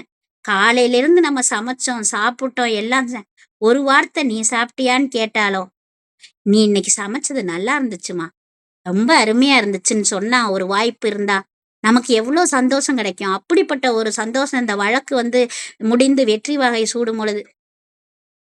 அப்ப வந்து டாக்டர் எடித் பெர்சின் பிளிப்ஸ்ன்ற ஒரு மருத்துவர் அவங்க அந்த ருக்மைபாய்க்காக என்ன செஞ்சிருக்காங்கன்னா, நீதியை கேட்டு கோரிக்கை கொடுத்தனால அவங்க லண்டன் போய் மறுபடியும் மருத்துவ படிப்பை படிச்சு பின்னாடி 1895ஆம் ஆண்டு இந்தியா திரும்பி வந்தோன்னே சூரத்துல தலைமை மருத்துவமனை, பெண்களுக்கான மருத்துவமனையில் ருக்மைபாய் தலைமை மருத்துவர், இப்படியெல்லாம் பணியாற்றி மருத்துவ தொழிலை தொடர்ந்து அங்கும் கூட பெண்களுக்கு எதிரான பிரச்சனை வந்தாலோ இல்ல பத்திரிகையில ஏதாவது பிரச்சனை இருந்தா அந்த பிரச்சனையெல்லாம் அவர் எழுதி அந்த பத்திரிகையில எழுதி பெண்கள் பரதா அணிகிறாங்க, அதனால நிறைய கொடுமை பாதிப்பு, உயர் ஜாதி மக்களின் அந்தப்புறத்தில் நடக்கும் பிரச்சனை என கூட அலசி ஆராயினா. அதனால இவர் என்ன செஞ்சாருன்னா, நான் வந்து திரும்பி கல்யாணமே பண்ணிக்க மாட்டேன் அப்படின்னு சொல்லி திருமணம் திரும்பி பண்ணிக்கவே இல்லை. பாலிய கணவரை விவாகரத்து பண்ணார்ல, பணம் கொடுத்தது போதும் தனியா வாழ்ந்துக்கிறேன். 1955ஆவது ஆண்டு 91ஆவது வயசு 91 வயசு இந்த அம்மா இறக்கும் போது மகாராஷ்டிராவுல டாக்டர் ருக்மாபாய் வாழ்க்கை நாவலாக சினிமாவாகவும் பேசப்பட்டு பெருமை படைத்து விட்டது. இது எப்படிப்பட்ட விஷயம்? இன்னும் ஒரே ஒரு ஆளுமைதான். இவங்க டாக்டர் கிடையாது, இவங்க வந்து ஒரு சயின்டிஸ்ட், முதல் அறிவியல் விஞ்ஞானி கமலா சோகோனி. இன்னும் கமலா சோகோனியா என்ன பேரு அப்படின்னு பாக்குறீங்களா? பெண் விஞ்ஞானிகள்லாம் வந்து நிறைய பார்த்துரும். இப்ப நம்ம கல்பனா சாவ்லாவே பார்த்துருக்கோம். இவங்கெல்லாம் வந்து எப்படி வந்திருக்காங்க? இவங்க யாராவது 10 பெண் விஞ்ஞானிகளின் பெயரை சொல்லுங்க. நண்பர்களே? சொல்ல முடியாது. ரொம்ப ரிஸ்க். இன்னைக்கு வேணா ஏதாவது நம்ம பேரை கூட சும்மா சொல்லிக்கலாம் விஞ்ஞானின்னு. சொல்லவே மாட்டோம்ல. முடியாது, முடியாது. நினைவுக்கு வரல அப்படின்றதுதான் உண்மை. தெரியல. இல்லையா? தெரியாதா? உண்மையா? தெரியலையே. யார நம்ம சொல்றது? ஆண் விஞ்ஞானின்னு சொன்னோம்னா கட கட கடன்னு சொல்லுவான். புதிய புத்தகம் பேசுது. இந்த இதழ்ல வந்த முனைவர் இந்துமதியை நாம் யாராவது டக்குன்னு விஞ்ஞானி என்று சொல்லுவோமா? இல்ல சொல்லி இருக்கிறோமா? நாம இன்னும் அவ்வளவு பக்குவப்படவில்லையா? இந்திய பெண் விஞ்ஞானிகள் யார்? நாம பெருமைப்படத்தக்க கூடிய இந்திய பெண் விஞ்ஞானிகள் யார் தெரியுமா? டாக்டர் ஆனந்த்பாய் ஜோஷி, முனைவர்கள் ஜானகி அம்மா, கமலா சோகானி, அண்ணாமணி, அசீமா சட்டர்ஜி, ராசேஸ்வரி சட்டர்ஜி, தர்ஷன் ரங்கராதன், மகாராணி சக்கரபார்த்தி, சாருசிதா சக்கரபார்த்தி, மங்கள நர்திலகர் போன்றவர்கள். யாரு இவங்க? இவங்களை நம்ம பார்த்திருக்கோமா? நம்ம கண்ணுல தான் பட்டதுண்டா அவங்க? இவங்க பேரை நம்ம காதுல என்னைக்காவது கேட்டிருக்கோமா? அதுல ஒருத்தரை பத்தி நம்ம பேச போறோம், கமலா சோகோனி. இவங்க 1800 1900 ஆண்டுகள்ல காலகட்டத்துல பெண்கள் நிறைய படிக்கலங்க. உலகம் முழுதும் இதே நிலைமை தான். ஆண்கள்ல கூட மேநாட்டு மக்கள் தான் படிச்சாங்க. 1900ஆம் ஆண்டுல இந்தியாவுல நிறைய மாற்றம். பிரிட்டிஷ் அரசு வந்து பெண்கள் படிக்கக்கூடாது. இந்த நேரத்துல மும்பையில 1912ஆவது வருஷம் பிறந்த கமலா சோகோனி இந்தியாவுல முதல் அறிவியல் துறையில ஆராய்ச்சி செஞ்சு முனைவர் பட்டம் பெற்றவங்க. எப்படிப்பட்ட உயரிய பட்டம் தெரியுமா அந்த பட்டம்? மலைவாழ் மக்களும் சரி, ஏழைகளும் சரி உண்ணும் உணவுப் பொருட்கள் 3 வகையான பொருட்கள் ஆராய்ச்சி செய்து பட்டம் பெற்றவராம். அதில் அவர்களுக்கு வேண்டிய சத்துக்கள் இருக்குதா இல்லையா, சமூகவியல் நோக்கத்துல நம்ம ஆய்வு செஞ்ச ஒரே ஒரு பெருமை யாருக்குன்னு கமலா சோகோனிக்கு தான். சரி, கமலா தான் இவரது பெயர்னா சோகோனி இவரது இணையரின் பெயரா? நமக்கு கேள்வி வரலாம். கனவு சிதறிய கமலா, இதுக்குரிய கதை பின்னாடி வரும். கமலாவோட பிறப்பு இந்திய பெண்களுக்கு இருண்ட காலமா விளங்கி 1912. இந்த 1912 தான் இந்த டைட்டானிக் கப்பல் மூழ்குது. அந்த காலகட்டம். அவரோட தந்தை நாராயண, சகோதரர் மாதவராவ் சிறந்த வேதியியலாளர்கள், கெமிஸ்ட்ரிஸ். கமலா நிறைய படிச்சிருக்கா. தந்தையும் சகோதர மாதவராவும் பெங்களூர்ல இந்திய அறிவியல் நிறுவனத்துல முதல் நிலையில படிச்சு தேர்வு பெற்றவங்க. கமலாவும் பிஎஸ்சி பிசிக்ஸ், கெமிஸ்ட்ரி 2ஐயும் போய் மும்பையில போய் படிச்சுட்டு பல்கலைக்கழகத்திலே டாப் யூனிவர்சிட்டி ரேங்க் வாங்குறது சாமானிய விஷயமா? தனக்கு மேற்படிப்பு எளிதில் தந்தை படித்த பெங்களூர் அறிவியல் நிறுவனத்துல இடம் கிடைத்து விடும் சொல்லிட்டு இவரோட கனவு உடைஞ்சு செதறி தவிடுபடியா போயிடுச்சு. அப்ப இவர் ரொம்ப சிரமப்பட்டிருக்கார். எவ்வளவு அவருடைய கனவுகள் செதறி இருக்கும், ஒரு மனம் வலிச்சிருக்கும். இந்த ராமன் நிராகரித்த கமலா, என்னாச்சு கமலாக்கு? 1933ஆம் வருஷம் கமலா ஒரு 2 அறிவியல் துறைகளில் இளம் அறிவியல் பட்டம் வாங்கியாச்சு. அப்போது 1930ஆவது வருஷம் சர்ஜிவி ராமன் விண்ணப்பிக்கக்கூடிய அந்த வண்ணப்பிரிகையின் காரணம் கண்டறிந்து ஏன் வானும் கடலும் நீல நிறமாக இருக்கின்றது என்பதற்காக காரணம் அறிந்து அதற்காக நோபல் பரிசு பெற்றிருக்கிறார். ராமன் அறிவியல் நிறுவனத்தில் மேற்படிப்பு படிக்க கமலா விண்ணப்பித்திருந்தார். இயற்பியல் விஞ்ஞானியான ராமனுடன் இணைந்து பணிபுரிய இவர் விரும்பினார். ஆனால் ராமனும் கூட பெண் கல்விக்கு எதிரானவர் போல, பிற்போக்குவாதி போல பட்டம் பெற்ற கமலாவை தன் அலுவலகத்தில் பணி செய்ய அனுமதிக்கவில்லையே ராமன். ராமனை தேடி சென்ற சீதையை போல் இவர் திரும்பி வந்தார். கமலாவிடம் என்ன சொன்னார் தெரியுமா? ராமன் சொன்னது, சர்ஜிவி ராமன் சொன்னது, நீ ஒரு பெண், இங்கு பணிபுரிய முடியாது. உன்னை வேலைக்கு சேர்த்தால் இங்கிருக்கும் ஆம்பளை பசங்க வேலை பார்க்க மாட்டாங்க, உன்னையே சுத்தி சுத்தி வருவாங்க. அதனால இங்க வேலை உனக்கு கிடையாது. மெத்த படித்த மேதையான இந்தியாவுக்கு தன் கண்டுபிடிப்பால் பெருமை சேர்த்திருந்த அறிஞரின் கருத்து கூட பெண்ணை பாலிய பொருளாக பார்த்ததுதானா? பல்கலைக்கழகத்தில் கல்வியில் முதல் மாணவியாக இருந்த போதும் பெண் என்ற ஒரே காரணத்திற்காக நோபல் பரிசாளர் ராமனால் நிராகரிக்கப்பட்ட கமலாவின் அடியாளத்தில் எப்படி வாழ்நாளில் மறக்க முடியுமா இந்த ரணமும் தழும்பும்? இத்தகைய தழும்பு உங்களுக்கு ஏற்பட்டதுண்டா? எனக்கு ஏற்பட்டதுண்டு. ஒரு கல்லூரியில் என்னை நிராகரித்தார்கள், எம்ஃபில் என்ற பட்டம் இல்லாததால். நான் அதன் பின் வந்து என் தந்தையிடம் சொன்ன ஒரே காரணம் எனக்கு எம்ஃபில் பட்டம் வேண்டும் என்று. படித்தேன். அதனையும் படித்து தேர்ந்தேன். சத்தியாகிரகம் செய்த முதல் சத்தியாகிரகியான பெண். இருப்பினும் கமலா நம்பிக்கை இழக்கவில்லையே. தினந்தோறும் காலையில் இந்திய அறிவியல் நிறுவனத்துக்கு வருவாராம். வந்து ராமனின் அறை முன்பு நிற்பாராம். காலை முதல் மாலை வரை அமர்ந்து வாய் பேசாமல் போராட்டம் நடத்துவாராம். இப்படி கிட்டத்தட்ட 10 நாட்கள் இந்த சத்தியாகிரகம் தொடர்ந்ததாம். ராமன் கோபம் அதிகரித்து அவமானம் அடைந்தாராம். பின்னர் ராமன் கமலாவை சில கட்டுப்பாடுகளுடன் பணிபுரிய எடுத்துக்கொண்டாராம். கமலா சில கட்டுப்பாடுகளுடன் பணிபுரிய எடுத்துக்கொண்டவுடன் கமலா வெளியிலிருந்து தான் படிக்க வர வேண்டும். கமலாவில் ராமன் அறிவியல் நிறுவனத்தை எந்த பிரச்சனையும் ஏற்படுத்தக்கூடாது. அவரின் இருப்பால் எந்த ஆணும் சிறு தொந்தரவும் கூட வரக்கூடாது.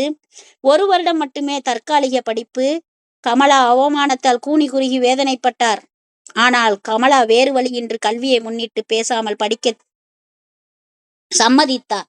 ராமன் பெரிய விஞ்ஞானியாக இருந்தாலும் எவ்வளவு குறுகிய மனம் உள்ளவர் என்பது தெரியுமா? இந்த மனவேதனை கமலாவுக்கு நெஞ்சில் சாகும் வரை உறுதி கொண்டே இருந்தது. இப்படிப்பட்ட விடயங்கள் எல்லாம் இன்றும் நடைபெற்று கொண்டிருக்கிறது பெண்களுக்கு. ஒரு PhD படிக்கிறதுக்கு நம்முடைய உடலை விலை பேசக்கூடிய விலை மாதர் போல நம்மளை எண்ணி பேரம் பேசக்கூடிய ஆண் வர்க்கத்தினர் இருந்த உலகங்களில் தான் நாம் வசித்து கொண்டிருக்கிறோம் என்ற அவலங்களை எல்லாம் நான் செய்திகளில் வாசிக்கும் தருணம், சில தோழிகளின் மூலமாக அறிந்த செய்திகள் எல்லாம் என் மனதை கீறிட்ட அந்த விடயம், இந்த வரிகளை எல்லாம் படிக்கும் பொழுது எனக்கும் நெஞ்சில் சாகும் வரை உறுத்தி கொண்டேதான் இருக்கும். இப்படிப்பட்ட ஆண் வர்க்கத்தினுடைய நாம் நடமாடும் பெண் தெய்வமாக இருக்க வேண்டுமா என்பதெல்லாம். மௌன புரட்சி. Silence is the best medicine for all the problems என்று சொல்லுவாங்க. அதே மாதிரி smile is the best habit. ஒன்று சிரிச்சுட்டு நான் வந்துடணும், இல்லையா அமைதியா போயிடணும். டே மாப்பிள்ள, இருந்த இடம் தெரியாம இருந்துட்டு போயிடணும்டா. அப்பா படம். இப்படியெல்லாம் ஒரு வசனங்களை எல்லாம் கேட்கும் பொழுது ரொம்ப தான் இருக்கு. சும்மா இருந்துடக்கூடாதுரா. அம்மாடா. கமலா அறிவியல் நிறுவனத்தில் ஓராண்டு சிறப்பாக படித்தாள். ராமனிடம் நல்ல செய்தி எடுத்தார். அவரின் படிப்பிலும் செயல்பாடுகளும் ராமன் திருப்தி அடைந்தார். அதன் பின் கமலாய் ரெகுலர் மாணவராக ஆராய்ச்சி செய்ய சேர்த்து கொண்டார். அது மட்டுமா, அதன் பின் ராமன் பெண்களை படிக்க ஆராய்ச்சி செய்ய சேர்த்து கொண்டாராம். இது எப்படி இருக்கு? கமலா ஒற்றையானாலும் அவரின் சத்தியாகிரக போராட்டத்தில் அவன் மன உறுதியால் அவருக்கு மட்டுமல்ல பெண் இனத்திற்கே நியாயம் கிடைக்க விதை போடப்பட்டது. நம்ம ஒண்ணு செய்யறோம்னா அதுக்கு பின்னாடி எல்லாமே நம்மளை போலதாங்க வரும். சரியா செய்ய புறப்படணும். பெண் இனத்துக்கே நியாயம் கிடைக்க ஒரு விதை போடப்பட்டது என்றால் இந்த நிகழ்வு பெரிய மௌன புரட்சித்தான். பெண் என்பவள் கல்வி தளத்தில் மட்டுமல்ல, ஒவ்வொரு தளத்திலும் தனித்து விடப்பட்டு நசுக்கப்படுகின்றார். எங்கே? பழங்குடியான ஆராய்ச்சி. பெங்களூர்ல அறிவியல் ஆராய்ச்சி நிறுவனத்துல கமலா வந்து ஸ்ரீனிவாசையான்றவர் கீழே உயிரி வேதியியல் அப்படின்றதுல பணிபுரியுறாங்க. அவங்க கமலா கிட்ட அன்பு காட்டி ஏராளமான வண்ணங்கள், எழுத்துக்கள், படைப்புகள் இப்படி படிக்கிறதுக்கு ஹெல்ப் பண்றாங்க. 1936 பார்த்தோம்னா பருப்புல உள்ள புரதம் அதை பத்தி ஆராய்ச்சி. அந்த ஆராய்ச்சி மூலம் சத்து குறைவால வாடக்கூடிய மக்களுக்கு இது பால், பருப்பு, மொச்சை, புரதம் எப்படின்னு சொல்லி அதை வந்து டெஸ்ட் பண்ணி அது மூலமா மும்பை பல்கலைக்கழகத்துல MSc பட்டத்துக்கு அவங்க சமர்ப்பிக்கிறாங்க அந்த தீசிஸை. அது கேம்பிரிட்ஜ் பல்கலைக்கழகம் போய் முனைவர் பட்டத்துக்கு படிச்சு தேர்றாங்க. நோபல் பரிசாளர் வழிகாட்டியாய். இப்ப நோபல் பரிசாளராக இருக்கக்கூடிய ஹாப்சனிடம் போய் பணிபுரிந்து 1939 வருஷம் முனைவர் பட்டத்தோட அவங்க இந்தியாவுக்கு திரும்பி புதுடெல்லி லேடி ஹேண்ட்ரிட்ஜ் காலேஜ்ல வந்து உயிரி வேதியியல் துறை தலைவராகவே பணிபுறாங்க. ஹச்சோடியா வர்றாங்க. 1947 வருஷம் வந்து ME சோகோனி என்பவரை வந்து திருமணம் செஞ்சு மும்பை வாசி ஆயிடுறாங்க. முதல் குடியரசு தலைவர் பாபு ராஜேந்திர பிரசாதோட ஆலோசனை பேர்ல மலைவாழ் மக்களின் 11 வயது குழந்தைகள், கருவுற்ற பெண்களின் உணவில் ஆராய்ச்சி நீங்க செய்யுங்க, அவங்களோட உடல்நலம் முன்னேறி இருக்கு, குடியரசுத் தலைவர் பரிசு அதனால அவங்க பெறாங்க. அப்ப 86 வயசுல அந்த அம்மா 1998 கமலா சோகனி இந்த உலக வாழ்க்கை விட்டு வெளியே செல்றாங்க. இப்படியெல்லாம் அவ வாழ்ந்த இந்த பெண்களின் சரித்திரத்தை படிக்கும் பொழுது எனக்கு மலைப்பாக இருக்கிறது. இவ்வளவு அழகான விடயங்களை நாம் காலையில் 2 மணி நேரம், மாலையில் 2 மணி நேரம் பேச வாய்ப்பு கொடுத்த இந்த தளம், ஐயா நிறுவனர், அனைத்து நல்ல உள்ளங்கள், தமிழ் சொந்தங்கள் அனைவருக்கும் நன்றியை தெரிவித்துக் கொள்ள வேண்டிய மகிழ்வான தருணத்தில் நான் இருக்கின்றேன். நன்றி, நன்றி, நன்றி.